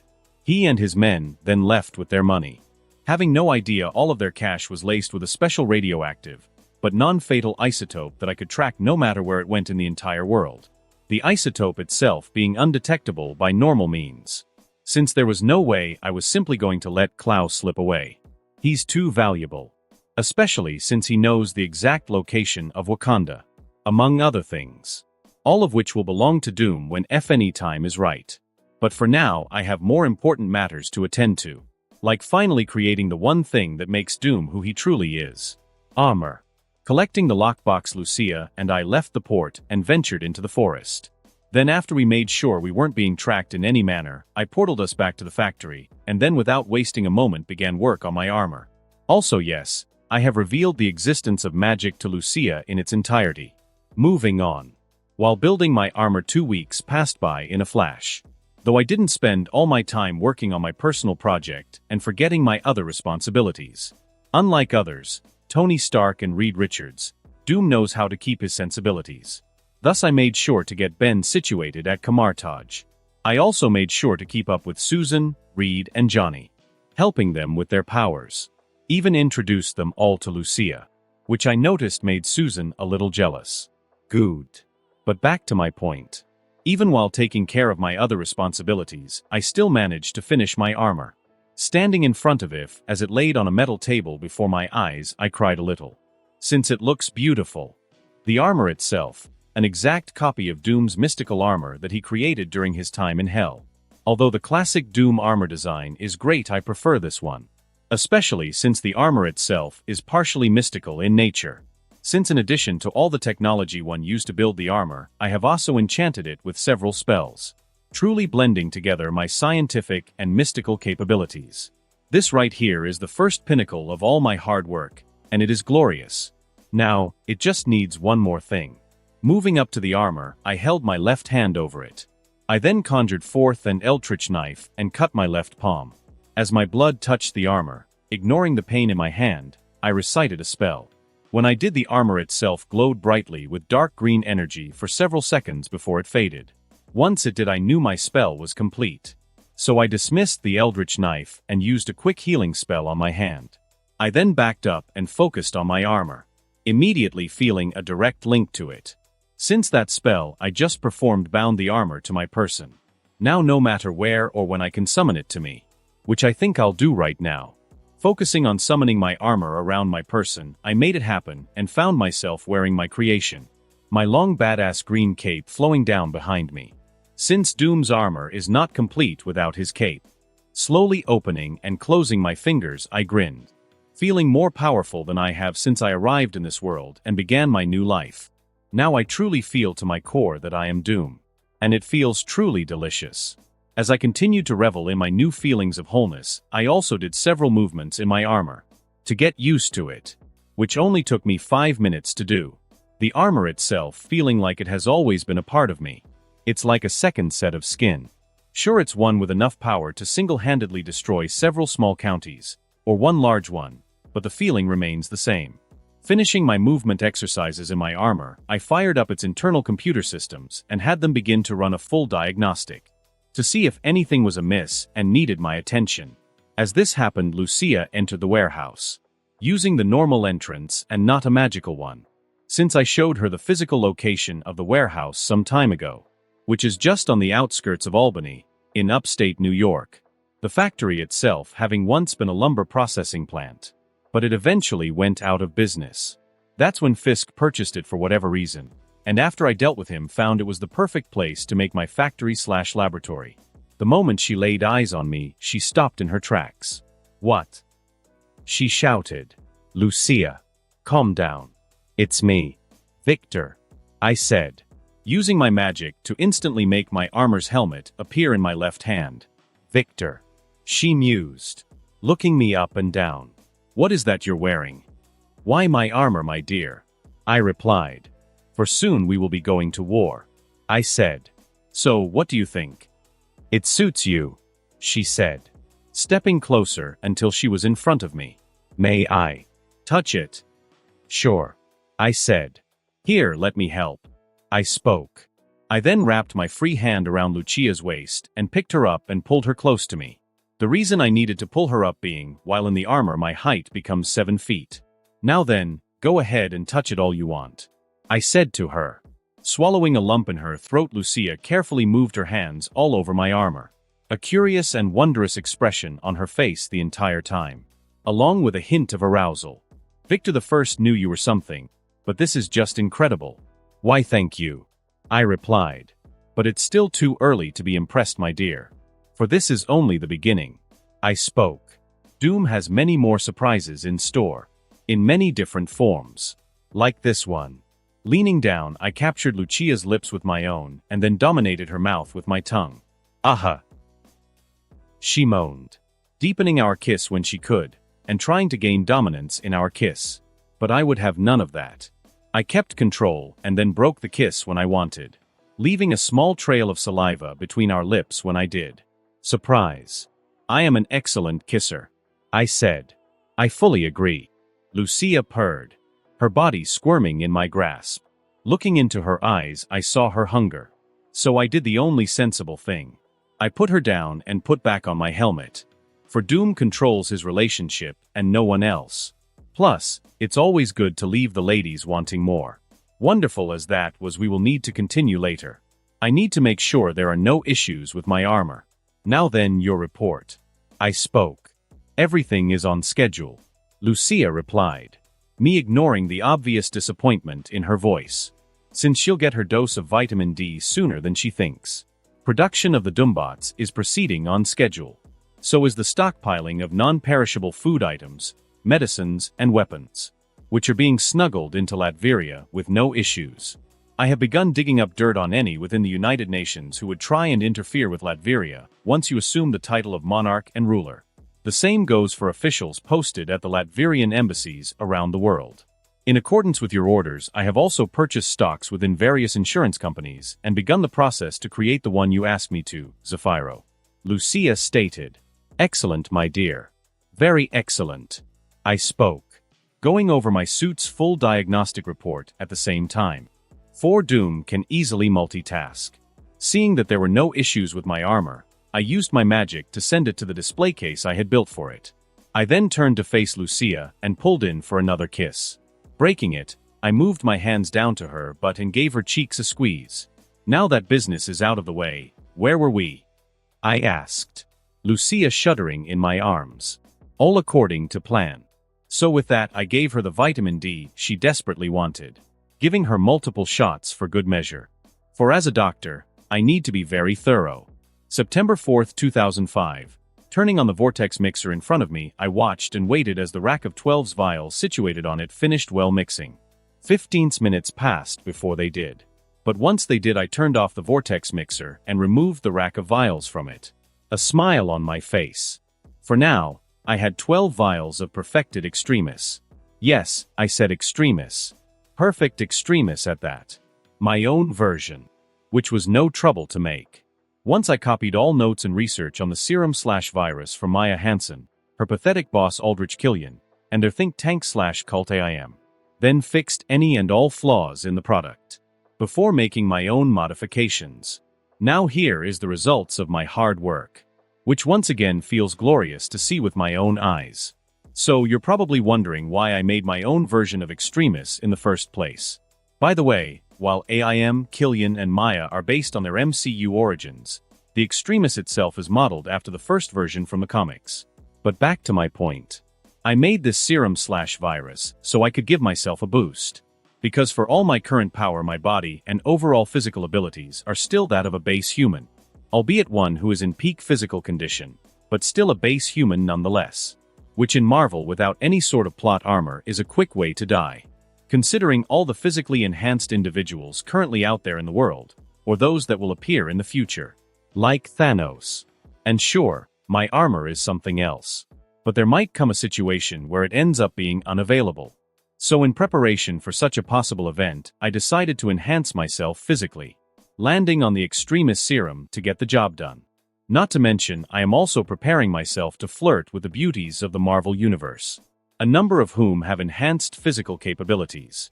So if I am going to go after them and give their longing and unattended gardens a good plowing, then I need to be able to see the job through once I begin it. Because Doom has made it one of his duties to please all those booties. Just like I am now doing for Lucia. Taking one of the vials off the rack, I then picked up the sterilized syringe I had sitting on the small metal tray on my left. I then stuck it into the vial and loaded the extremis serum inside into it. Placing the vial down, I then set myself up for an injection into my brachial artery on my right arm. I then inhaled and exhaled before giving myself the injection. As I finished doing so, I placed the empty syringe back on the metal tray. I then just sat and waited for the serum to begin affecting me. Which it did. A minute after injection.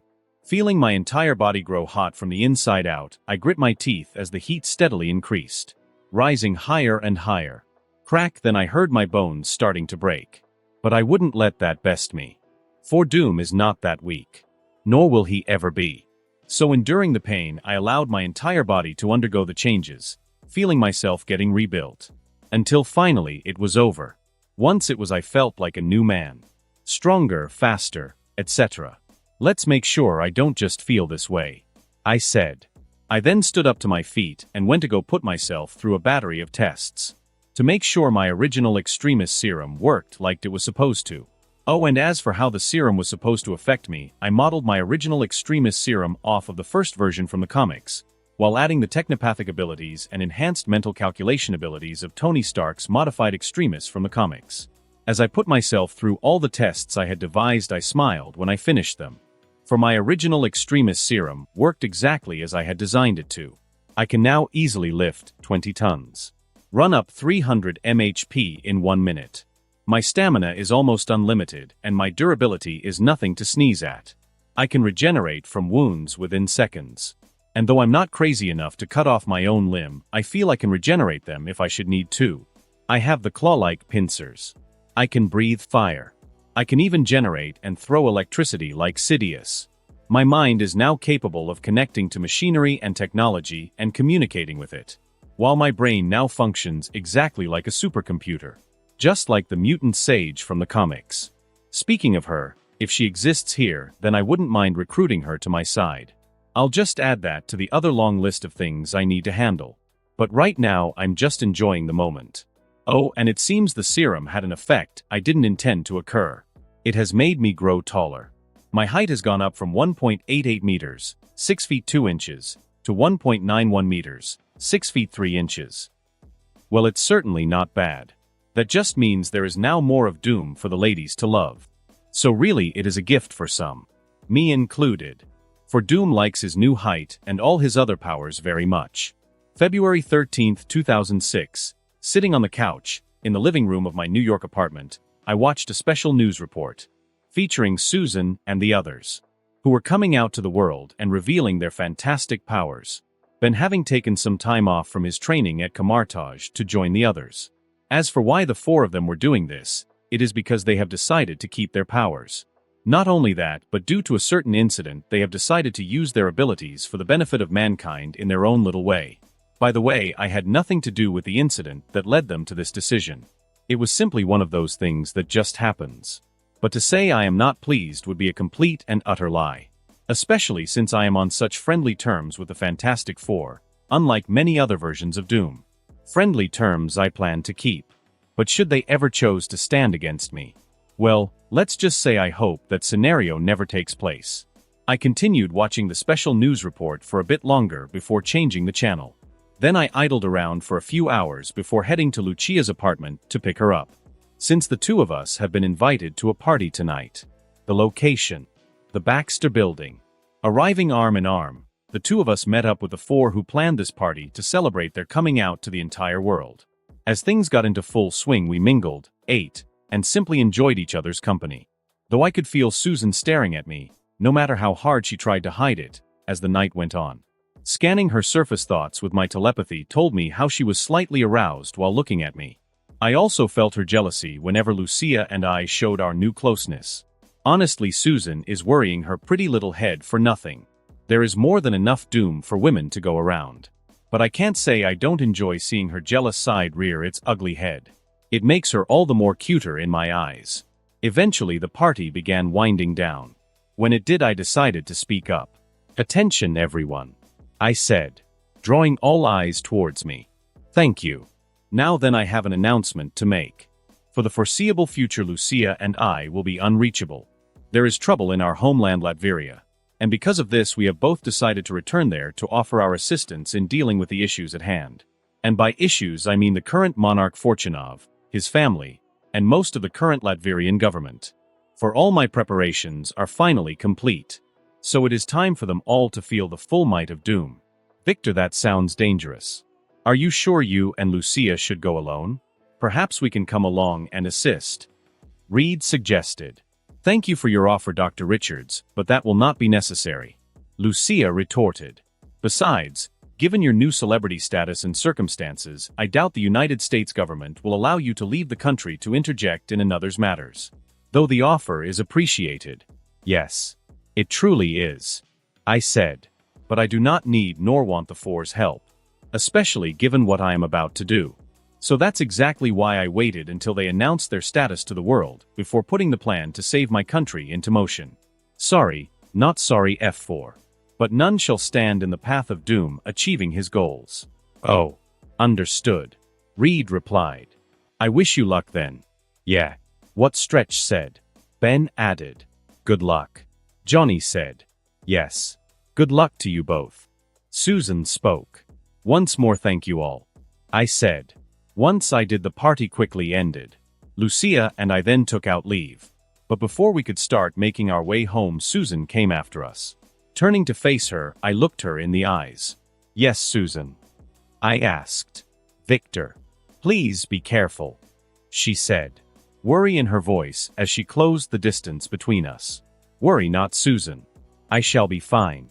But until we meet again, here is a little gift to remember me by, I said. I then leaned down and planted a quick kiss on Susan's lips, leaving her stunned. Ignoring her look of disbelief, Lucia and I then truly took our leave. For we needed to get home and get some rest. Because tomorrow we were heading for war. February 14th, 2006, it's here. The day I have been preparing for the last 4 years, in earnest, has finally arrived. The day when I start my campaign to remove the rot that has taken root in my home country, Latveria, and it into a shining jewel that will blind any who look upon it. Wearing my armor, my hands folded behind my back like Morpheus from the Matrix, I stood on a catwalk and stared out at the legions of Doombots before me. Lucia standing on my right. Dressed in a battlesuit, made with some of the remaining vibranium we purchased from Clow after I created my own armor, which she's most definitely earned. So today is the day. Lucia spoke, breaking the silence. Yes, today is the day, I replied. Now let us begin. Time to make it a very freaking red Valentine's Day. Using my technopathic powers, I connected to every single one of the Doombots. I then raised my left hand and opened up multiple portals to various strategic locations all around Latveria. Then I gave one simple command. Forward! I exclaimed. When I did, my legions of Doombots started marching forward and entering through their designated portals. Once they were all through their portals, I closed them. I then opened up a portal behind me and Lucia, and we turned to face it. Then stepped through without any hesitation. Heading to take back our homeland.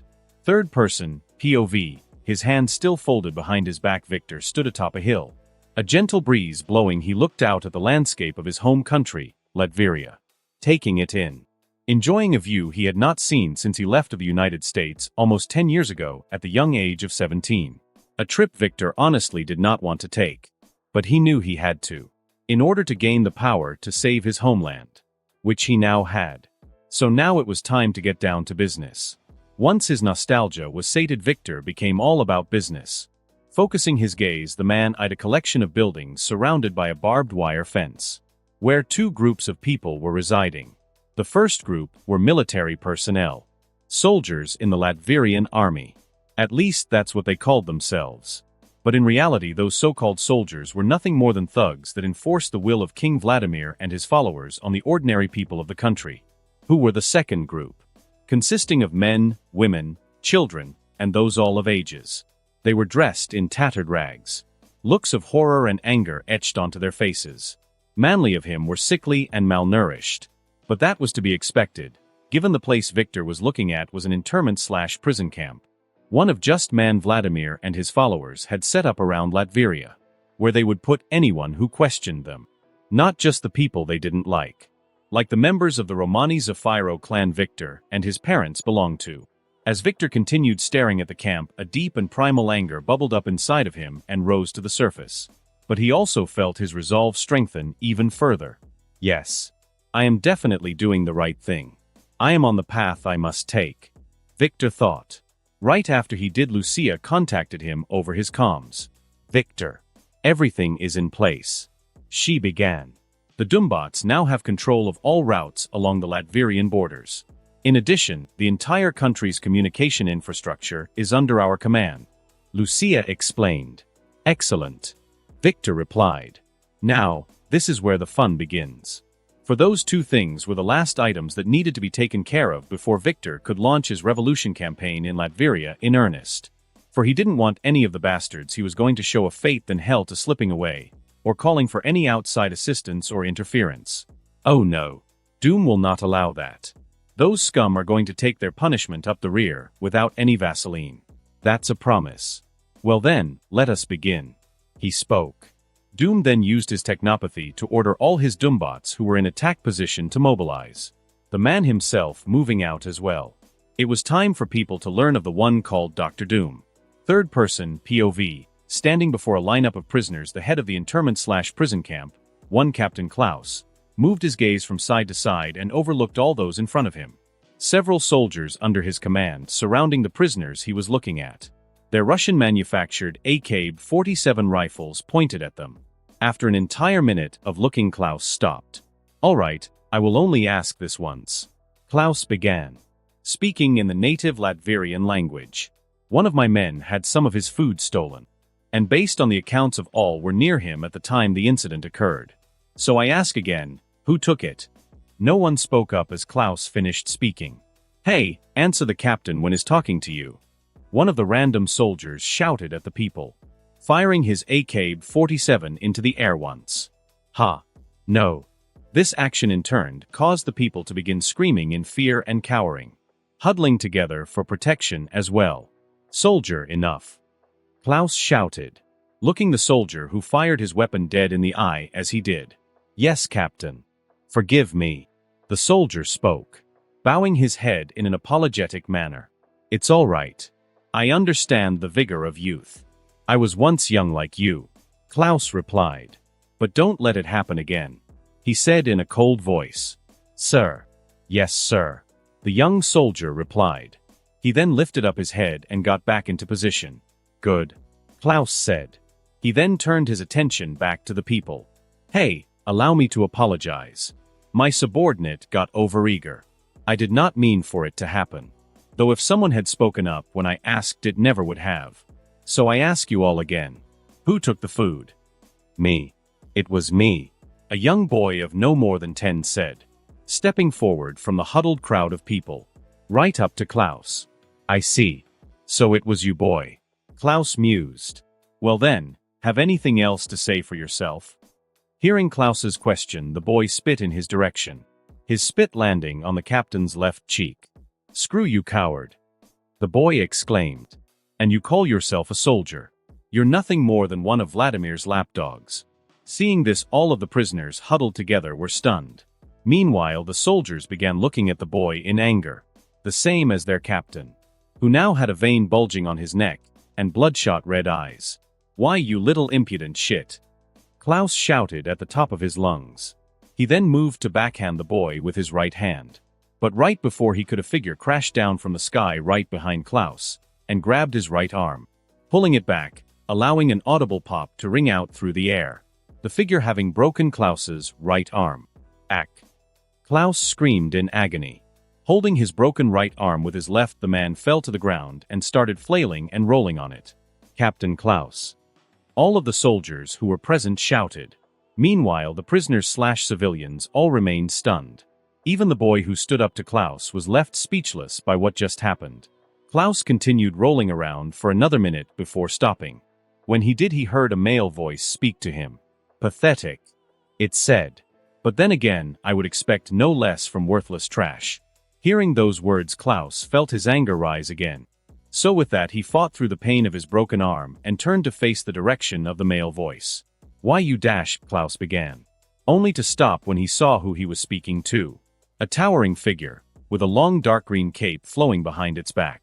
Just looking at the being before him, Klaus felt the cold embrace of death. Any words he had were caught in his throat. "It seems you know when to shut up when your betters are before you." "Good," the man said, being none other than Doom. "You what are?" "Me." Doom interrupted. "Why, it's quite simple. I am your end. I am Doom," he exclaimed. Victor shouted, drawing the attention of the entire camp to his direction. From the remaining Latvian soldiers to the other prisoners, soon all eyes were on him. Then once they were, Victor picked up his left foot and slammed it down onto Klaus's chest, sending it straight through it, literally crushing the army captain under his foot. Before Klaus even realized it, he was dead. As the light faded from his eyes, Victor removed his foot from his chest and then lightly kicked it to throw off any blood, bones, or body parts that gotten stuck on his armor due to his actions, since he would not allow such filth to remain on his armor. Once his foot was clean, Victor placed it back down on the ground. Though immediately after he did so, several of the soldiers began firing at him. "Die, bastard! You killed our captain, you bastard!" This and several other profanities in varying languages were all shouted at Victor as a hail of bullets from several directions came towards him and struck him. Yet they did absolutely nothing. Upon noticing this, the soldiers became utterly shocked. For no matter how many of their bullets hit Victor, he remained entirely undamaged. From his armor to his cape, he was perfectly and utterly fine. "What? One of the soldiers cried out. How is possible? Simple. It is because I am Doom. Victor replied. Now, let us end this. I have better places to be and more important things to do. He spoke. A moment after he did so, Victor used his technopathy to contact the small force of Doombots he had brought with him to this internment/prison camp and ordered them to attack. Several seconds later, they began executing their creator's order. Appearing in the air over the camp, using the jets installed in their feet, the Doombots flew into the camp and started massacring the soldiers without any hesitation. From ripping them apart using their pincer-like claws, to blasting them away using their energy cannons and rockets, within just a few moments the Doombots made short work of any and all threats. Then after doing so, they began gathering up the bodies and collecting anything of value inside of the camp, all on Doom's orders. Meanwhile, their creator was standing in front of the prisoners of the camp, who were slowly but surely gathering around him. Once they were all present, the murmurs in the crowd stopped, and then one man asked Victor a question. Who are you? As I have said, my name is Doom, and like you I was born and raised in this land. I love it and cherish it, and I hate to see what it is becoming under the leadership of that fool and tyrant Vladimir and his ilk. So with that in mind, I have decided a change is needed. That is why I have come to liberate our people, as well as turn the country we all call our motherland into something else. Something better. No, something the world has never seen before. Victor spoke passionately. All eyes on him as he did. That is my mission. And now I ask all of you to help me with that. For a country is nothing without its people. Vladimir does not understand this. But I do. So, will you all stand with me? Will you all stand with Doom? Victor said. He then began waiting for a response to his words, though the only thing he got in return was a deathly silence.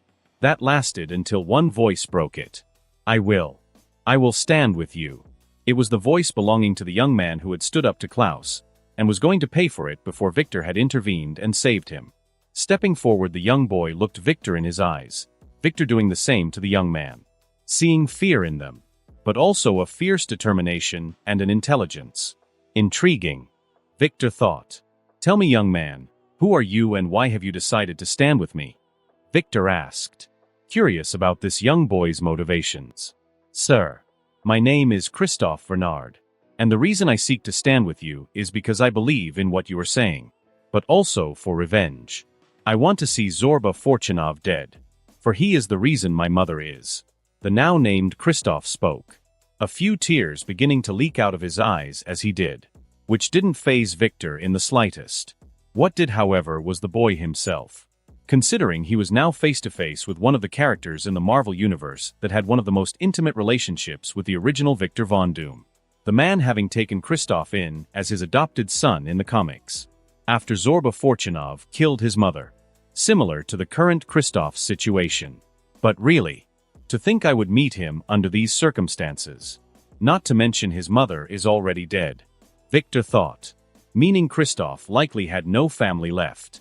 And given the way he's acting for a 10-year-old kid, Victor is sure this Christophe likely has the same level of intelligence as the one from the comics. So taking that and everything else into account, Victor is sure of what he must do. So this is what my master meant by my children, huh? Victor thought, a wry smile on his face under his helmet. Internally, he shrugged his shoulders. Since it looks like this is fate's plan for him, and it's not a bad one at all. I see. Victor replied to Christophe. Well then, Christophe, I welcome you, and thank you for your assistance in making my plans into a reality, he said. Now, wipe the rest of your tears away. For crying when in battle can lead to horrendous mistakes.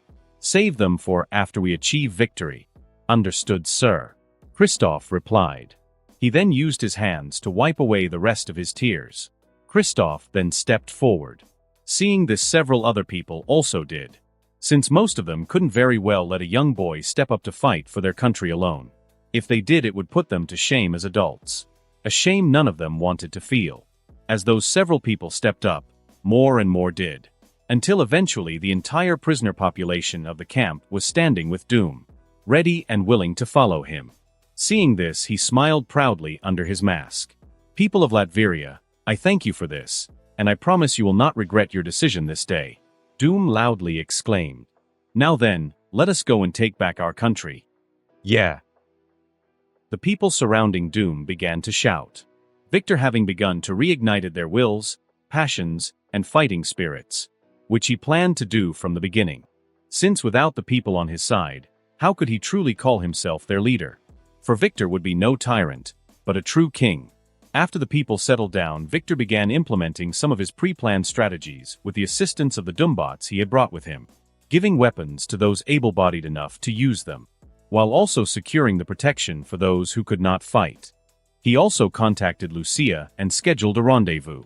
Once Victor left the prison camp, Christoph and his fellow countrymen marching right behind him, taking their first steps to a true liberation of their homeland Latveria.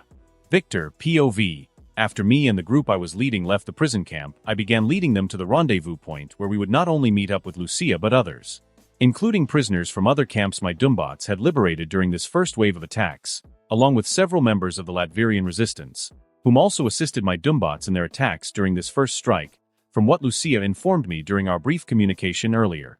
As my group continued its trek, I had the Doombots who were with us constantly arranged in a defensive formation around the people. For as the one who asked them to join me in this fight, and as their future leader and ruler, I will allow no harm to come to them. While my robotic soldiers handling that I chatted with the people themselves, wanting to hear and learn about exactly what they have been experiencing under the rule of Vladimir and his ilk. But when I got them to open up and speak to me, the more I heard the angrier I became. So much so I almost started to see nothing but red, and got the idea to simply fly to the Latverian capital and rip Vladimir off his throne with my bare hands, before starting to inflict the pain on him he had so casually caused to so many others. Though I didn't, since that would be worse for the country in the long run. No, if I am going to do this, I need to do it the right way, no matter my personal feelings on the matter.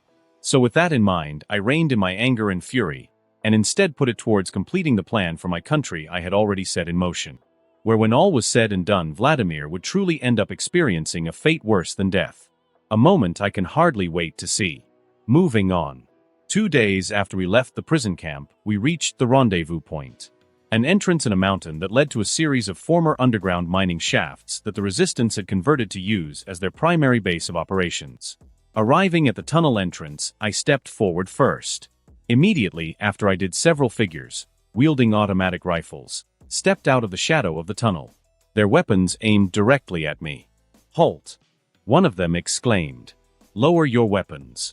I am Doom," I said. "And if you do not know the name, then contact Lucia von Bardas, and she will explain to you who I am." I spoke. "That won't be necessary."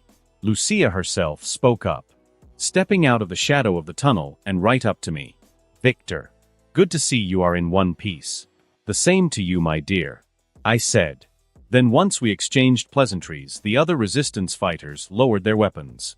Once they did, everyone began entering through the tunnel entrance. We were then escorted through the tunnels by the resistance members who had been sent to meet up, eventually arriving in a huge underground cavern, where I saw multiple people about, from resistance fighters to refugees. I even noted a medical station and food distribution station, as well as several of my Doombots patrolling about. "Victor, if you'll follow me please. There are some people who would like to meet you," Lucia said a moment after we arrived. "Of course," I said. I then bid a quick farewell to those who I had been leading, and began following Lucia, Christoph following right behind me. Since although it has only been about 3 days since we met the young boy, and I have bonded quite a bit, due in a large part to me being able to keep up with Christoph's intellect. For just like in the comics, the boy is a gifted super genius. I've explained to him a few advanced theories relating to several sciences over the past couple of days, and after just a small bit of help from me, he's already started to comprehend them, telling me that with the right guidance Christoph can become something magnificent. So that is why I have already decided to be the one to give him that guidance. Because I want to see a young man like Christoph reach his full potential. Noticing him, Lucia gave Christoph a passing glance but chose not to say anything, which I appreciated. Because if I thought for a moment he would get in the way of this meeting she is leading us to, I would have asked him to remain behind. But I can tell he won't. Which is why I am letting him tag along. In no time at all the 3 of us reached a large tent, with 2 guards posted out in front of it. Upon seeing us they opened the flaps of the tent, allowing us entry. So the 3 of us headed inside. Once I took a look around and immediately realized we were in the Resistance Command Center. There are maps posted up all around attached boards, photos showcasing strategic spots around Latveria, which I investigated myself before coming here, not to mention the big table in the middle of the room with several people standing around it. You would have to be a fool to not realize this is the Resistance Command Center. The moment the three of us entered, everyone around the table stopped talking and turned their gazes in our direction. A moment of silence then passed before one of the people stepped forward and looked right at me. He is an older man in his 50s, with a full head of white hair and a full white beard. Looking at him, I immediately knew who he was thanks to the memories of the original victor of this world. Boris. A member of the Zafiro clan my parents belonged to, and the man who raised me after they passed away, and before I left the United States to gain the power I needed to return to Latveria and free it from its oppressors. Victor, is that you? Boris asked. Not saying a word, I used my magic to teleport my helmet into my right hand and then simply nodded. A smile on my face. Yes, Boris, it is I. Just like I said all those years ago when I left, I have returned. I spoke. For the original Doom of this world did promise such a thing. Now I am making good on that promise. Oh Victor, look at how much you've grown. Boris happily spoke. He then rushed up to me and hugged me. Me returning it. As he separated, his gaze turned to Christoph. Oh, who is this, your son? He asked. Boris having no idea how close he was to the truth. No, Boris, he is not. I replied. Well, not yet officially. Since I have already decided to adopt Christoph after this entire ordeal is over. His name is Christoph Bernard. One of the prisoners I rescued and brought here. I explained. Good to meet you, sir. Once again, my name is Christoph Bernard. Christoph spoke to Boris. So well-mannered, and you have that same curious look in your eye that Victor did when he was a child. It feels as I have just become 10 years younger in an instant. Boris happily spoke. A smile on his face. While that is all well and good, Boris, let us get our business concluded first before you continue with your reunion. A female voice spoke up. When she did, I looked in her direction, finding myself gazing at a woman my own age, with long dark brown hair and matching dark brown eyes. Yes, you are right, Boris replied. He then walked back over to the table, me joining him, walking right up to the woman who just spoke. Victor Werner von Doom. A pleasure, I said, taking her right hand in my grasp and planting a quick kiss on the back of it before releasing it. My, what a gentleman you are, Victor, the man replied. And it is a pleasure to meet you as well.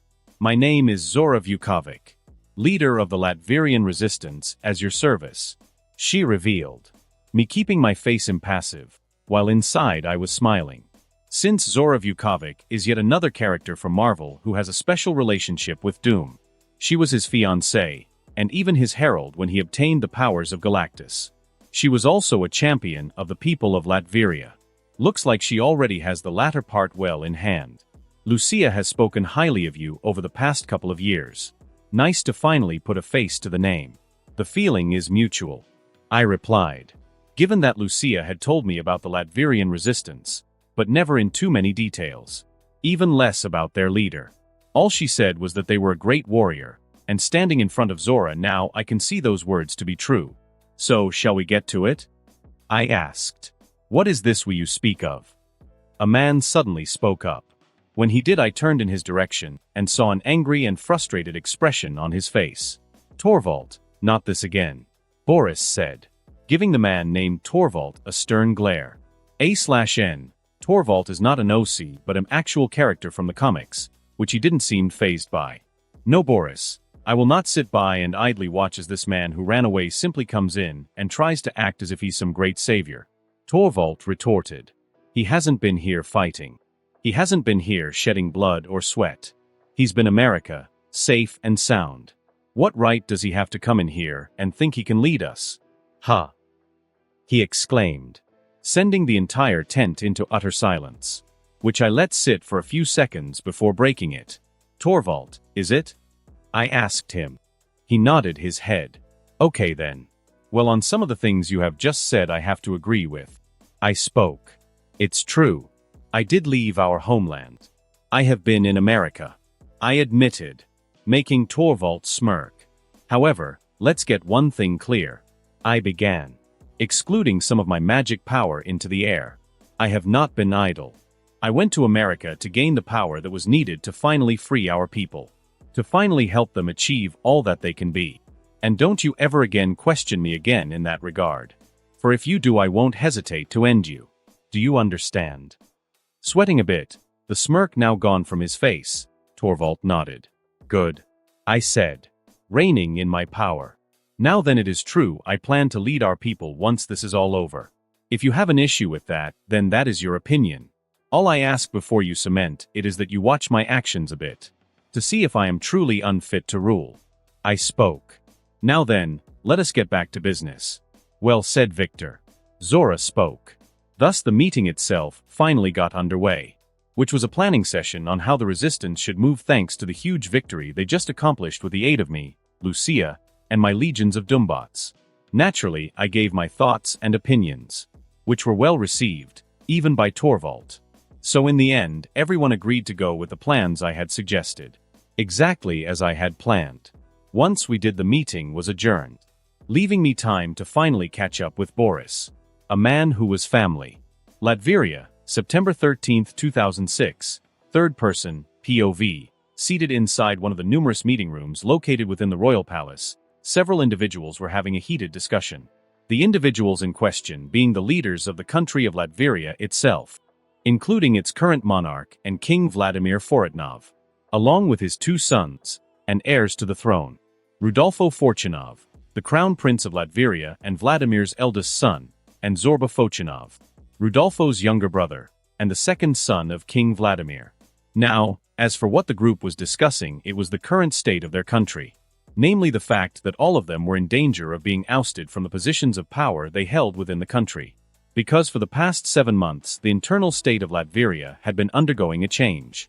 To put it simply, it was currently in the midst of a revolution that was bent on getting rid of Vladimir and his allies.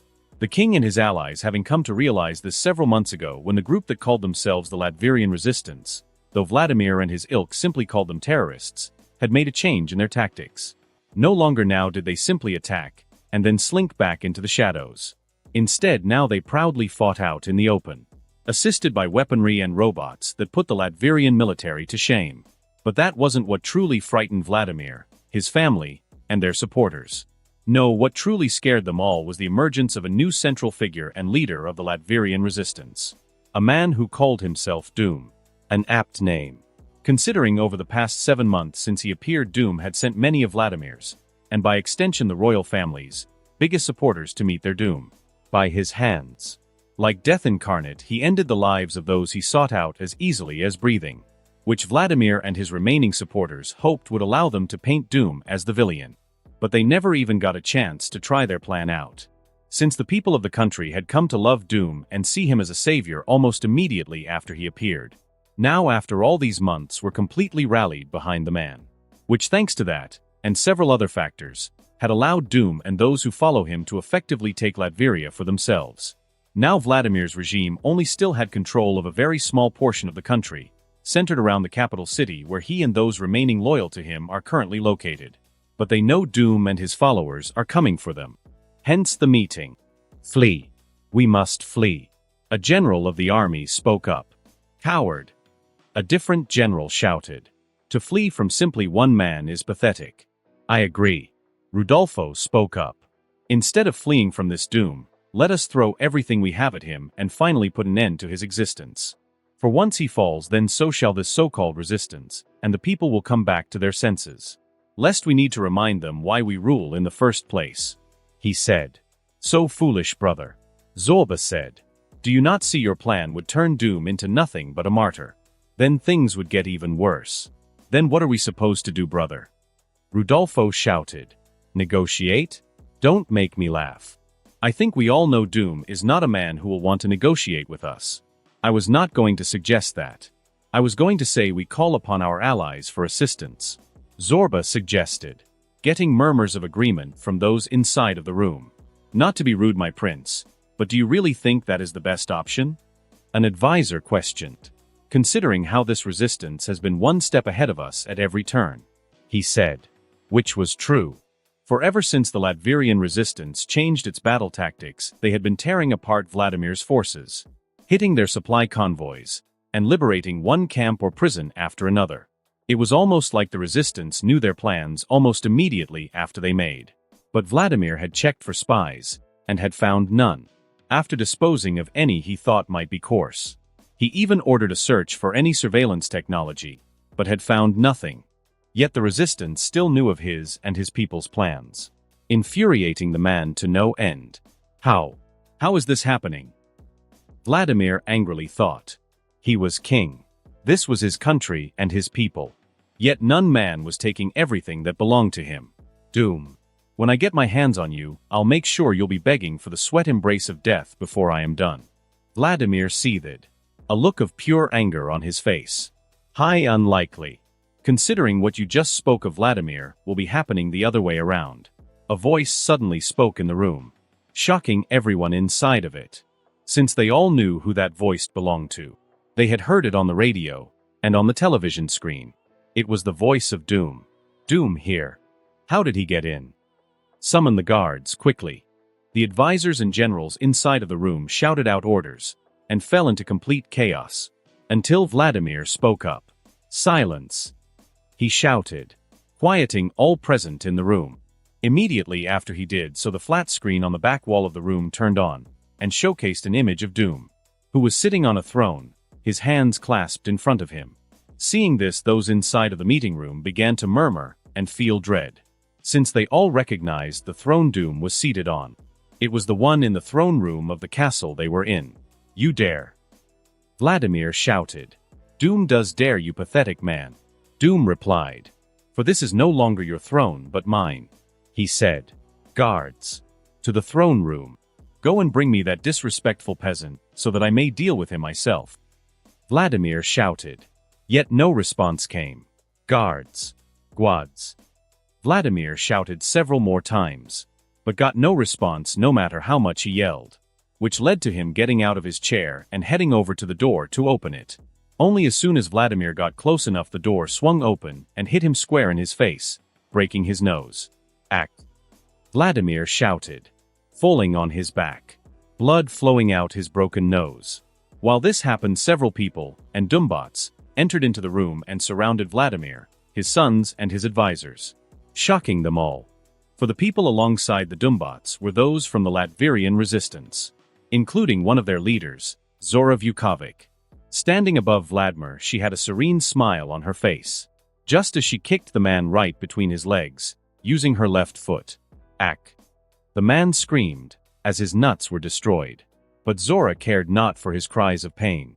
Instead, she hoisted him up and threw up back into his chair, before smacking him across the face with the butt of her Glock 19 pistol. She then spoke. Watch the screen and listen. Don't speak, Zora ordered. Yet Vladimir ignored her. He tried to speak, only to get smacked in the face with the butt of Zora's gun again, which she continued to do until Vladimir followed her instructions to shut up and listen. Once he did, Doom, who had been watching events transpiring, finally spoke up again. Good, Victor said. Now to get down to business. Business? What business could we have with terrorists like you? Rudolfo asked, only to get slapped in the face by a Doombot. You are mistaken, you pathetic worm. It is you who are the terrorists, while me, and those who follow and stand beside me, are in the right. Doom explained. And since that is the case, there is only one thing left to do. Rid our country of you lot once and for all. Do you think you'll get away with this? Zorba shouted. Killing an entire royal family of a country. The world will come for you, head. He exclaimed. No, I think not. Doom replied. A moment after he did so, multiple new and smaller windows then opened on the flat screen. Some displaying videos, while others displayed bank account records, leading to Zorba shutting right up, along with his father, brother, and the rest of their closest allies in the room.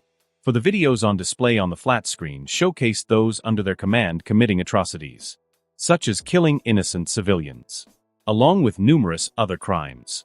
While the displayed bank record statements showed almost everyone in the room that allied with Vladimir and his family, including they themselves, had taken money and been involved in various illegal dealings. As you can plainly see, I have records of the crimes you so-called leaders have committed. Not simply against your own people, but against the world. And I am not trying to bluff. All this information is entirely accurate.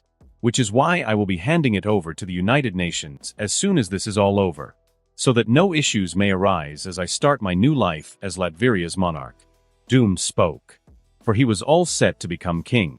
Those in the resistance had agreed to help make him so. Given the leadership and ideas she shared with them for Latveria, ever since he joined them back in February. No. This can't be. Vladimir spoke. Stop deluding yourself. This is real, and it is happening. Doom spoke. Along with this, he said. Then a moment after Doom spoke, another set of new windows opened up on the flat screen. This time showcasing live video feeds. Feeds which detailed the people of Latveria marching on and taking down any strongholds in the country that still remained loyal to Vladimir and his faction, with the assistance of Viktor's Dumbots, of course. There was even a group marching on the capital itself. No, no, no, no, no. Vladimir screamed. Yes. Viktor said. Now you know the power Doom possesses. He spoke, relishing in the fear and despair he saw in the eyes of Vladimir and his allies, making Viktor feel once again how it is to be Doom. Third person, POV, on the night of September 13, 2006, King Vladimir Fortunov, his family, and any and all of their supporters were finally completely removed from power within the country of Latveria, thus clearing the way for its greatest monarch ever, Victor Werner von Doom. A man who would not only change his country, but in time the entire world. September 16, 2006, Victor, POV, 2 Dumbots following behind me, I walked through the halls of the castle I was in, noting any and all damages I spotted, while several other Dumbots surveyed the rest of the castle, and its immediate property up to a 15-mile radius in each direction. Why, you ask? Because I am going to repair this castle and make it better than it ever was. For it is going to be my new home. I've even already given it a new name. Castle Doom. Of course that's the same name this place had in the comics, but as the old saying goes, if it ain't broke, don't fix it. A rule I am also applying to the rest of Latveria.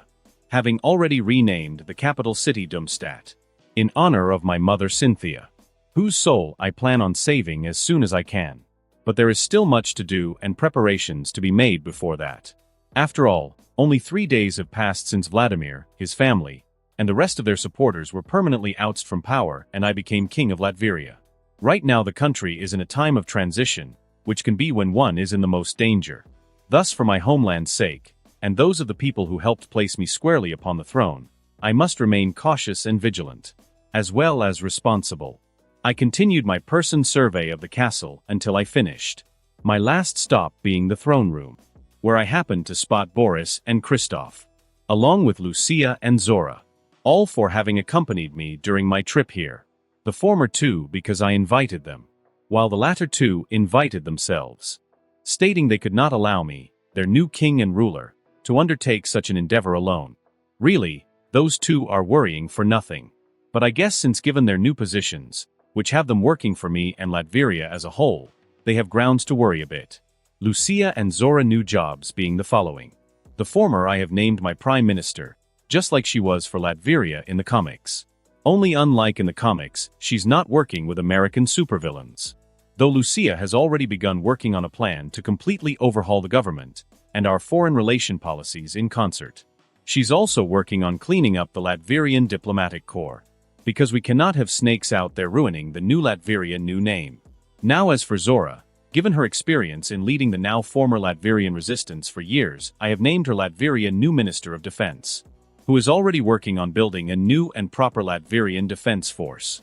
For although my Dumbots are great, I do not want them to become Latveria main army. I want the people themselves having a say in how their country is protected. Thus the plan I have in place is for half the LDF, Latverian Defense Forces, to be made up of flesh and blood soldiers and have to be made up of my robotic creations, satisfying everyone's needs. The soldiers who join the LDF in particular, since it will give them a purpose and a steady source of income. 2 things many of my fellow countrymen desperately need right now. But only for right now. Because once several of my plans come to fruition, my people will never have to worry about such trivial things again. Though one step at a time here. Joining the others, they also slightly bowed to me, making me sigh. since I have told them all time and time again not to bow to me outside of official ceremonies, even though I am now the king of the country. Yet they do it anyway. It's a corny joke, but with them I don't mind. Greetings, Victor, Zora said, after all four of them stood back up. Hello, everyone, I said. So, what are your opinions of my new home? I'm curious to hear what you think. It's a dump. But if you fix it up, Mr. Victor, then I'm sure it will end up being amazing. Christoph bluntly spoke. Which I appreciate. I find his straightforward answers refreshing. Thank you for that, Christoph, I told him. And I assume the rest of you share the same opinion? The others nodded their heads in agreement. Well then, guess that means I better get to work on my home improvements, I said. Don't you mean having your Doombots get to work on your home improvements? Lucia jokingly spoke, eliciting a laugh from all of us. Touché, I said. Anyway, on a different note, Christoph, may you come with me? There is a private matter I wish to discuss with you. Sure, he replied. So with that, the two of us walked off from the others, me leading the young Bernard to one of the balconies with a view of Doomstadt. The moment we arrived, he got a look of childlike wonderment on his face. Beautiful sight, isn't it? It is, Christoph replied. He then turned to face me. So, Mr. Victor, what did you want to speak with me about in private? Your future, I said. The truth is, Christoph, you remind me a lot of myself at your age. A young man gifted with incredible intelligence beyond his years, as well as a boy who lost his family far too early. Sure, I had Boris and the other members of the Zafiro clan, but they truly could never replace my mother and father.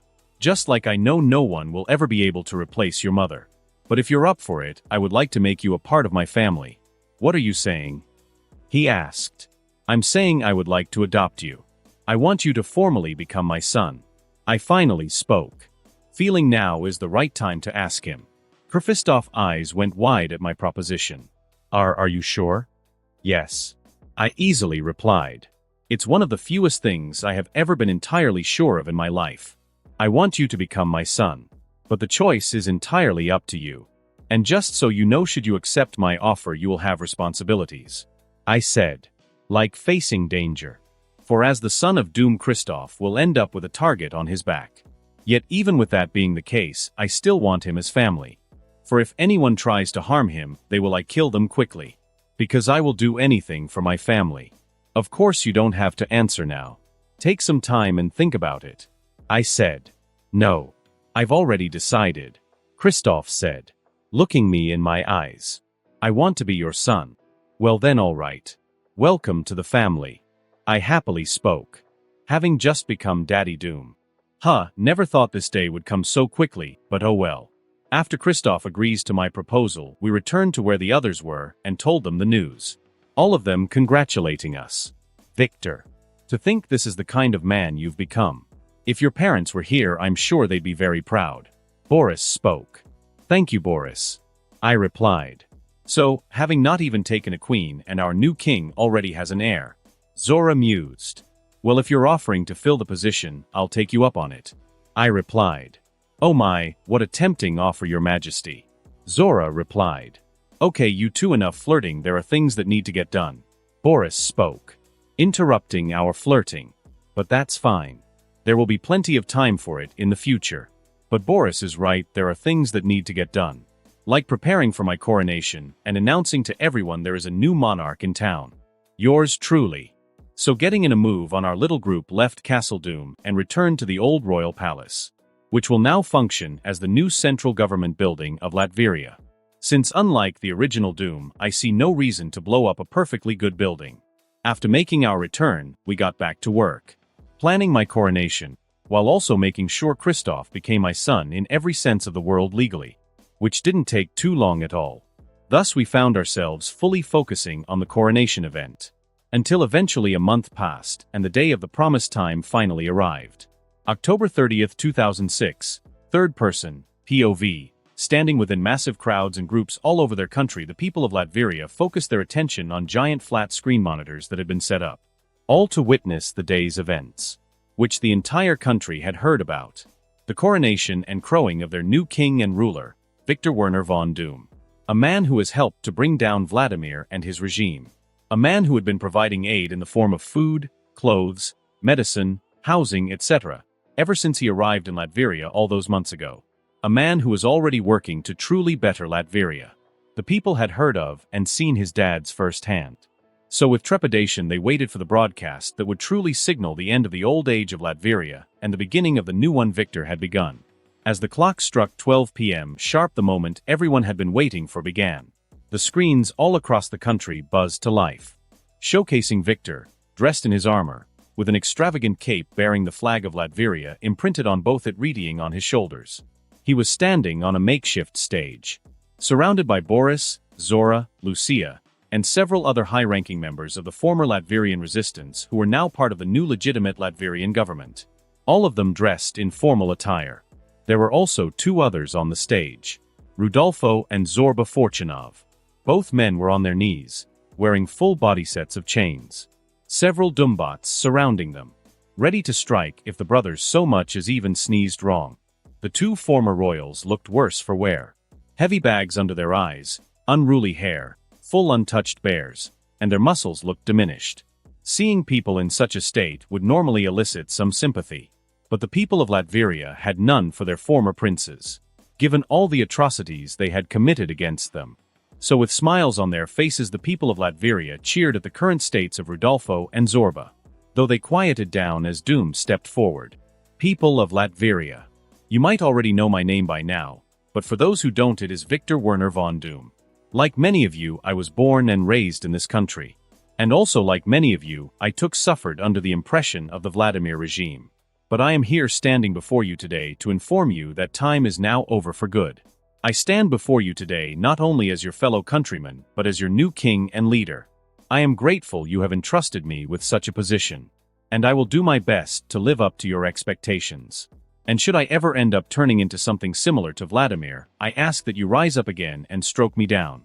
For without its people a country is nothing. Victor spoke. A lesson the Fortunov royal family never seemed to learn. So now they shall pay for their arrogance and callousness with their lives. Victor then raised his right arm into the air after she finished speaking. Once he did, two dumbots, both wielding swords, each took up a position behind the two former princes. Upon seeing this, Doom swung his right arm downward. When he did, the two dumbots decapitated both princes without any hesitation, ignoring any and all of their protests. As the heads of Rudolfo and Zorba hit the stage, the people watching, and who were actually present, were stunned into silence. That is until one person spoke up and broke it. Yeah. All hail Doom. A random guy shouted. Once he did, another said the same thing. Then another, and another, until the entire crowd present physically at the coronation/execution began chanting the very same thing in unison. All hail Doom. All hail Doom. All hail Doom. Their chants grew louder and louder. But they were not the only ones who got this way. All across the country, everyone began chanting that phrase. All hail Doom. Music to the one in question's ears. Now he was truly Latveria king. And it felt good. While Latveria celebrated a new era, so was someone else. But this person was entering an era of hell. Chained up in a cell, dumbots forcing him to watch the flat screen feed in front of him, Vladimir Fortunov was a wailing and crying mess. Having just witnessed his own sons getting executed. Make it stop. Make it stop. He cried. Yet no one could hear his screams, nor would they answer his prayer. Because now his very existence belonged to Doom. Truly a fate worse than death. January 4, 2007, New York City. Third person POV. Making herself some breakfast, Susan Storm let her mind drift. Mainly on her current station in life. Here she is, almost 2 years after gaining fantastic powers, a superhero. Alongside her ex-boyfriend, her younger brother, and her ex-boyfriend best friend. Who is now dating her own, one Alicia Masters. Since his fiancée dumped him after Ben and the others came out to the world about their powers and became the Fantastic Four. Which was great. Though Susan could do a little less without all the crazy adventures they end up on. Mostly thanks to Reed. But she takes the good work the bad. Especially since she is now a worldwide celebrity. Whose fame has allowed her to bring issue to cause she always thought were important. Not to mention becoming a role model for women of all changes to look upon. Susan loved it. Yet there was one thing she couldn't let go of. The kiss Victor gave her when he and Lucia left for their home country Latveria. which had taken place close to a year ago, and there had been no contact from either of them since, which worried Susan to no end. So much so she has tried to use her new connections as a member of the Fantastic Four to get information on the current state of Latveria. Unfortunately, that didn't pan out either, since the country was under a total information blackout, which only increased Susan's worry. She had half a mind to simply go to Latveria herself, but held back, for she knew her actions would cause trouble not only for herself but for the rest of her team, and Susan couldn't and wouldn't do that to them, not without a very good reason. So all she was left with was waiting. Damn it, Victor. Please be okay, Susan thought, her mind instantly going to the kiss on the night Victor left. Getting a light blush on her face, Susan shook her head. No brain. Don't go there, Susan thought. After all, that kiss likely meant nothing, since it was obvious to her Victor was with Lucia, and she wouldn't get in between them, no matter how much her body ached for another kiss from Victor. Deciding to get her mind off things before she full went down the rabbit hole, Susan focused all her attention back on cooking. Holy shit. That is until she heard Johnny screaming from the living room.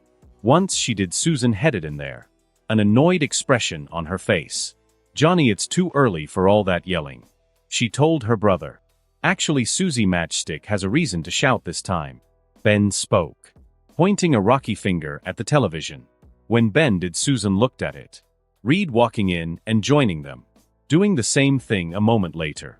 Thus all the Fantastic Four focused their attention on what was playing on the television, which was breaking news and a special report. All focused on the nation of Latveria, a country which was being reported had been in a revolutionary war for the past year, to do away with their monarch, royal family, and top government officials who had been war crimes against their people for decades. But now all of that was over, since the revolutionary had at last triumphed over their corrupt regime and had put together a new government. They had even named a new king to lead their people. One Susan and the others recognized immediately. Victor. Upon learning all this, everyone became utterly shocked. Susan especially. At least her mind wasn't focused on her kiss with Victor any longer. Triskelion, Washington, D.C. Sitting behind the desk in his office, a bald African-American man with an eye patch watched the special new report being done on Latveria on the flat-screen television in front of him. The man in question being one Nicholas Jabe Fury, the current director of the Strategic Homeland Intervention and Espionage Logistics Division, or SHIELD for short. Insert image of MCU Nick Fury here, a world-sanctioned peacekeeping force that deals with all manner of threats.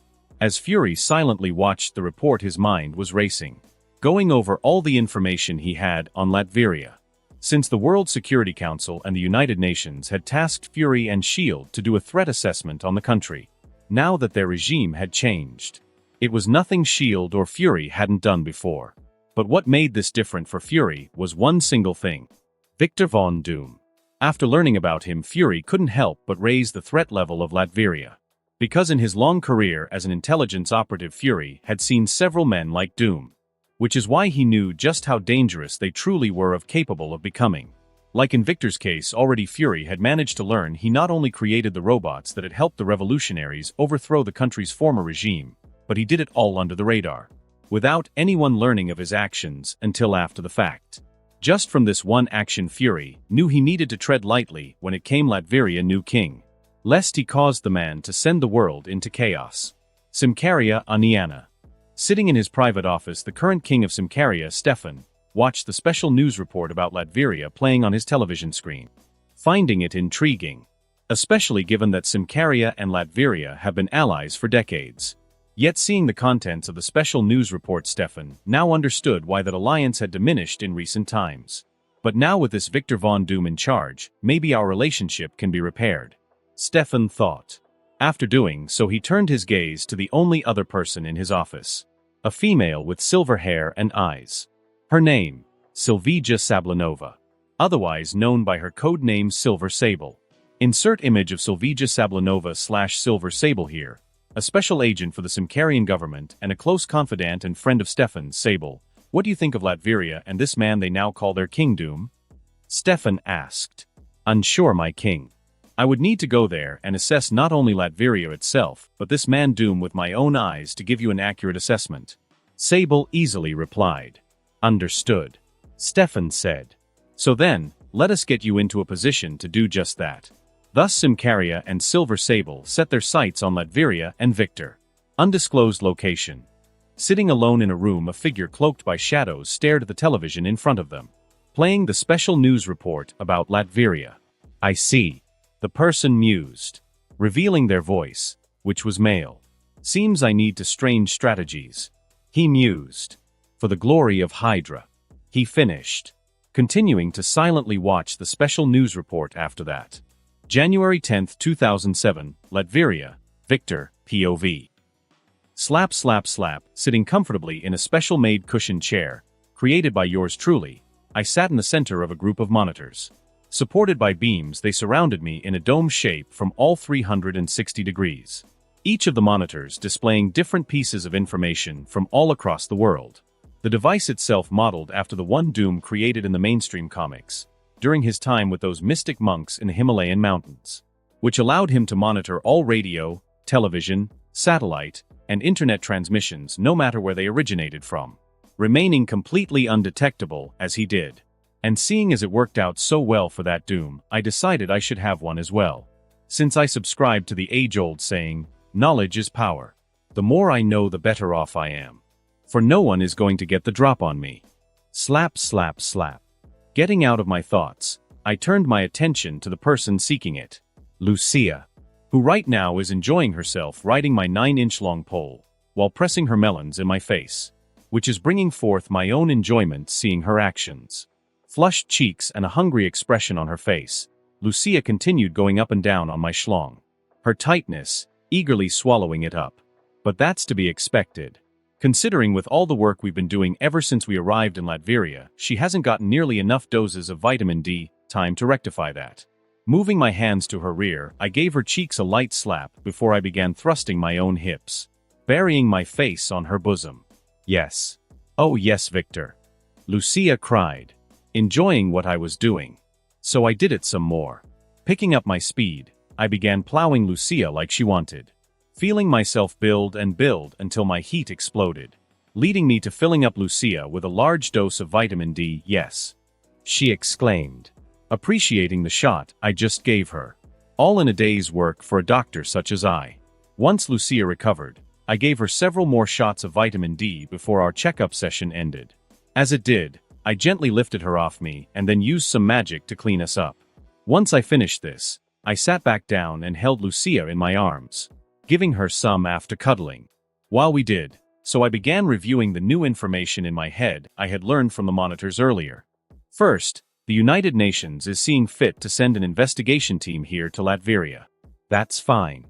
Because no matter what they do, their actions won't interrupt my plans.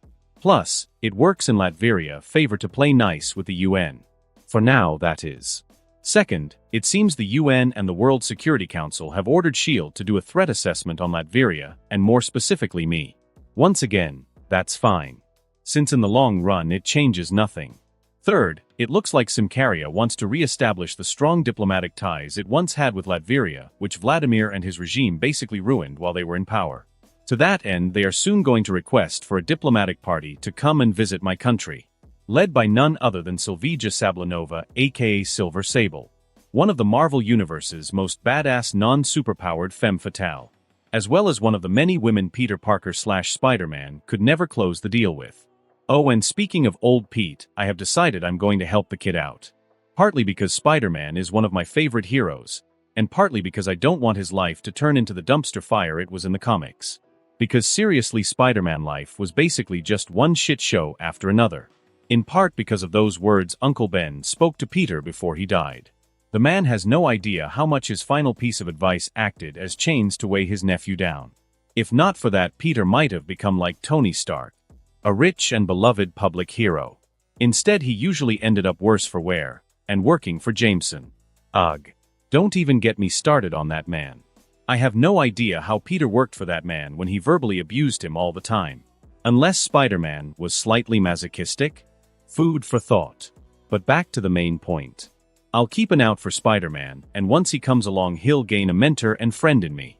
Fourth, elements of Latveria, neighboring country to the northwest Sokovia, seem to be planning to infiltrate and gather intelligence on the state of our country. in preparation for an invasion.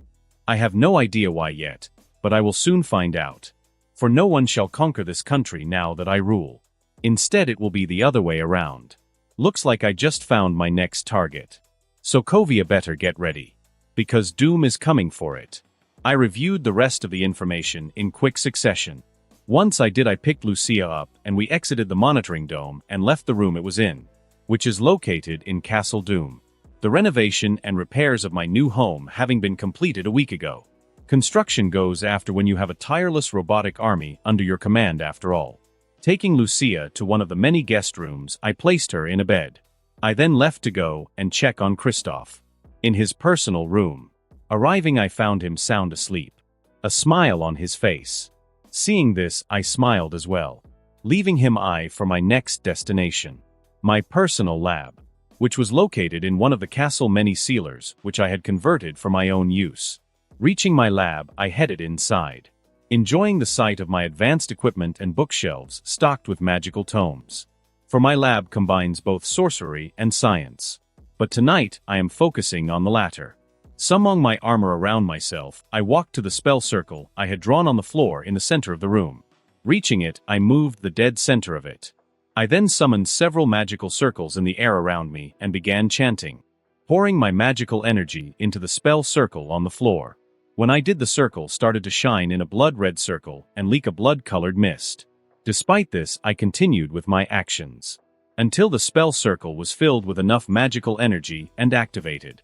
When it did, I was engulfed in a swirling vortex of blood-red mist. As it died down, I found myself in the dimension called Hell. As fire burned all around me and human skulls littered almost every inch of the ground as far as my eyes could see, I paid no attention to that. Instead, keeping my focus on the being sitting on the throne before me. The ruler of this land and the bastard who currently has my mother Cynthia von Doom's soul. Mephisto. Insert image of Mephisto here. His eyes on me, he put a wide grin on his face. Why hello there, traveler, and what can I Mephisto do for you today? He asked. His voice sounding like a nail scratching a chalkboard. My name is Victor Werner von Doom. I spoke. Mephisto's smile getting even bigger when I did. Cynthia von Doom, little boy, all grown up. Now this is a surprise. But certainly not an unwelcome one. Mephisto said. Yes, I'm sure. I replied. But let's cut to the chase, Mephisto. I have come here today to bargain for my mother's soul. So, let's see if we can make a deal. I said. Thus I began negotiations to make a deal with the literal devil. Third person, POV, a deal you say? Mephisto asked Victor. Yes, that's right. Did I stutter? Victor replied. Well, color me surprised once more. This day is just full of surprises, Mephisto said. The devilish grin on his face getting bigger. Yes. Now if you are done getting off, let us get down to it. Victor said. Tell me, what will it take for you to return my mother's soul to me, and repair the damage you have inflicted upon it since it came into your possession? That is the question, isn't it? Mephisto replied, lazily tapping a finger from his left hand against his chin, pretending to be deep in thought, as if finding it hard to reply to Victor's question. But Victor himself knew what Mephisto was doing at the moment was all an act, likely meant to infuriate him or throw him off guard. And if he was the original Dr. Doom, that might have worked. But on the Doom standing in front of him, not so much. So completely and utterly calm, Victor waited for Mephisto to respond to him. The demonic being taking a whole 5 minutes to do so. I've got it. How about this? You and I fight, and if you win I'll return your mommy to you good as new. Mephisto said. But should you lose, your people that you now rule over will come to hate you and see you as a monster. And since I am such a generous guy, I'll make this deal a yearly thing. So, what do you say? No. Victor immediately replied, erasing the grin on Mephisto's face. No. That's right, no. Once more did I stutter. Victor replied. I thought you came here to save your mother. Mephisto said. I did. Victor replied. But I can't put that over the responsibility I have to those I now lead. Besides, my mother would never forgive me if she learned I saved her just at the expense of your homeland. So once more, demon, no deal. He spoke. Victor not going to budge. No matter how much he wanted to save his mother. Since he has already said many times he is not going to make the mistakes of the original Doom. who ended up taking Mephisto deal that he just rejected. Honestly, Victor has no idea why Doom in the comics did this. Unnulls he had a sort of mother complex? Yeah, no. Victor is not touching that with any sort of pole. Moving on. Mephisto had begun to think and began getting a little serious. Since he was sure Victor would take the deal he came up with. He didn't expect him to reject it so easily. Now things are getting truly interesting. Mephisto thought. I hear you, Victor. But your rejection means we'll have to come up with another deal. Since I can't just return Cynthia's soul to you for nothing. I have a reputation to uphold after all. Mephisto said. Right. Victor replied. In that case, I have a deal to offer you. Oh. I'm listening. Mephisto said. Curious to see what kind of deal Victor had managed to come up with. In exchange for you healing my mother's soul and returning it to me exactly as it was when you obtained it. And you swearing to never interfere with us directly or indirectly ever again, unless we choose to deal with you, then I am prepared to collect 3 souls and give them to you to do what you will. And these won't just be any old souls either, but the souls of violent and horrid individuals that I'm sure you would delight in tormenting for the rest of eternity. Victor spoke. Mephisto liking what he heard. That sounds very wonderful. Mephisto spoke. Though my standards are very high, Victor. Even if you bring me a soul, that doesn't mean I'll accept it as one of the 3 mentioned in this deal you are offering me. Please. I would never be so worthless as to not bring you souls you would like. In fact, here is a little taste and a testament to my skills. Victor spoke. He then snapped his left fingers. A moment after he did the spell circle under Victor's feet, which he had used to travel to Mephisto dimension, and acted as a barrier of protection against the demonic being himself, glowed. Then a second after it did Vladimir Fortunov appeared inside of the spell circle, wearing full body chains. But he didn't stay there for even a minute before Victor used his left foot to kick him out of it, applying enough force with his kick for Vladimir to land right in front of Mephisto's throne. Once this happened, Mephisto looked into Vladimir's eyes and literally began peering into his very soul. Yes. Oh yes. Mephisto began speaking and moaning. The more he examined Vladimir's soul. Oh hell yes. Mephisto shouted. Once he did, he turned his gaze away from Vladimir and to Victor. Victor, my boy, to think you would bring me such a tasty little morsel like this one. Seems you aren't just all talk. But of course. Victor replied. So then, Mephisto, do we have ourselves a deal? He asked. Oh yes. We do. Mephisto replied. Then the moment the demonic being did the magic of both Victor and he reacted, sealing the contract between them, and making sure if either one broke it, they would suffer dire consequences. Feeling this, Victor smiled beneath his mask. Since this entire meeting had gone exactly as he planned. Of course he knew there was a chance Mephisto would refuse to accept his deal. But Victor was willing to take that risk, which has paid off in the end. Now he'll be able to save his mother without giving up the love of his people like the original Dr. Doom did. Perfect. A pleasure doing business with you, Mephisto. Victor spoke up. Once the deal between them was sealed. Same to you. Now then, off with you. I have a new toy to break in, Mephisto said. The demonic being then licked his lips before snapping his fingers. A second after he did, Vladimir found himself completely naked, his butt facing outward, his wrists and ankles bound with leather straps that held him on an X-shaped wooden post. Next to said post was a table filled with R18 tools. A ball gag, a riding crop, a whip, some candles, etc. No. Vladimir shouted at the top of his lungs. His fear beyond anything he has ever felt once he realized the situation he was in. Bad boy. When you scream you're supposed to call out yes. Mephisto said. Standing up from his throne. Looks like you need some training, he said. Mephisto then began approaching Vladimir. Seeing this, Victor poured his magic into his magic circle and began his return trip home. Since he did not need the image of Vladimir taking Mephisto backshots in his head. That was a scenario too terrifying to even imagine. Yet it was happening. Victor would almost feel bad for Vladimir. Almost. If the man wasn't getting exactly what he deserved. Now he was going to see how it felt to be someone else's bitch for all eternity. A fitting end for such a king. And that concludes this episode. If you enjoyed it, I'd seriously love it if you guys could leave a like on the video, as it genuinely helps out so much, and it keeps me going. Plus, it takes only 1 second. That said, have a wonderful day. See you in the next one.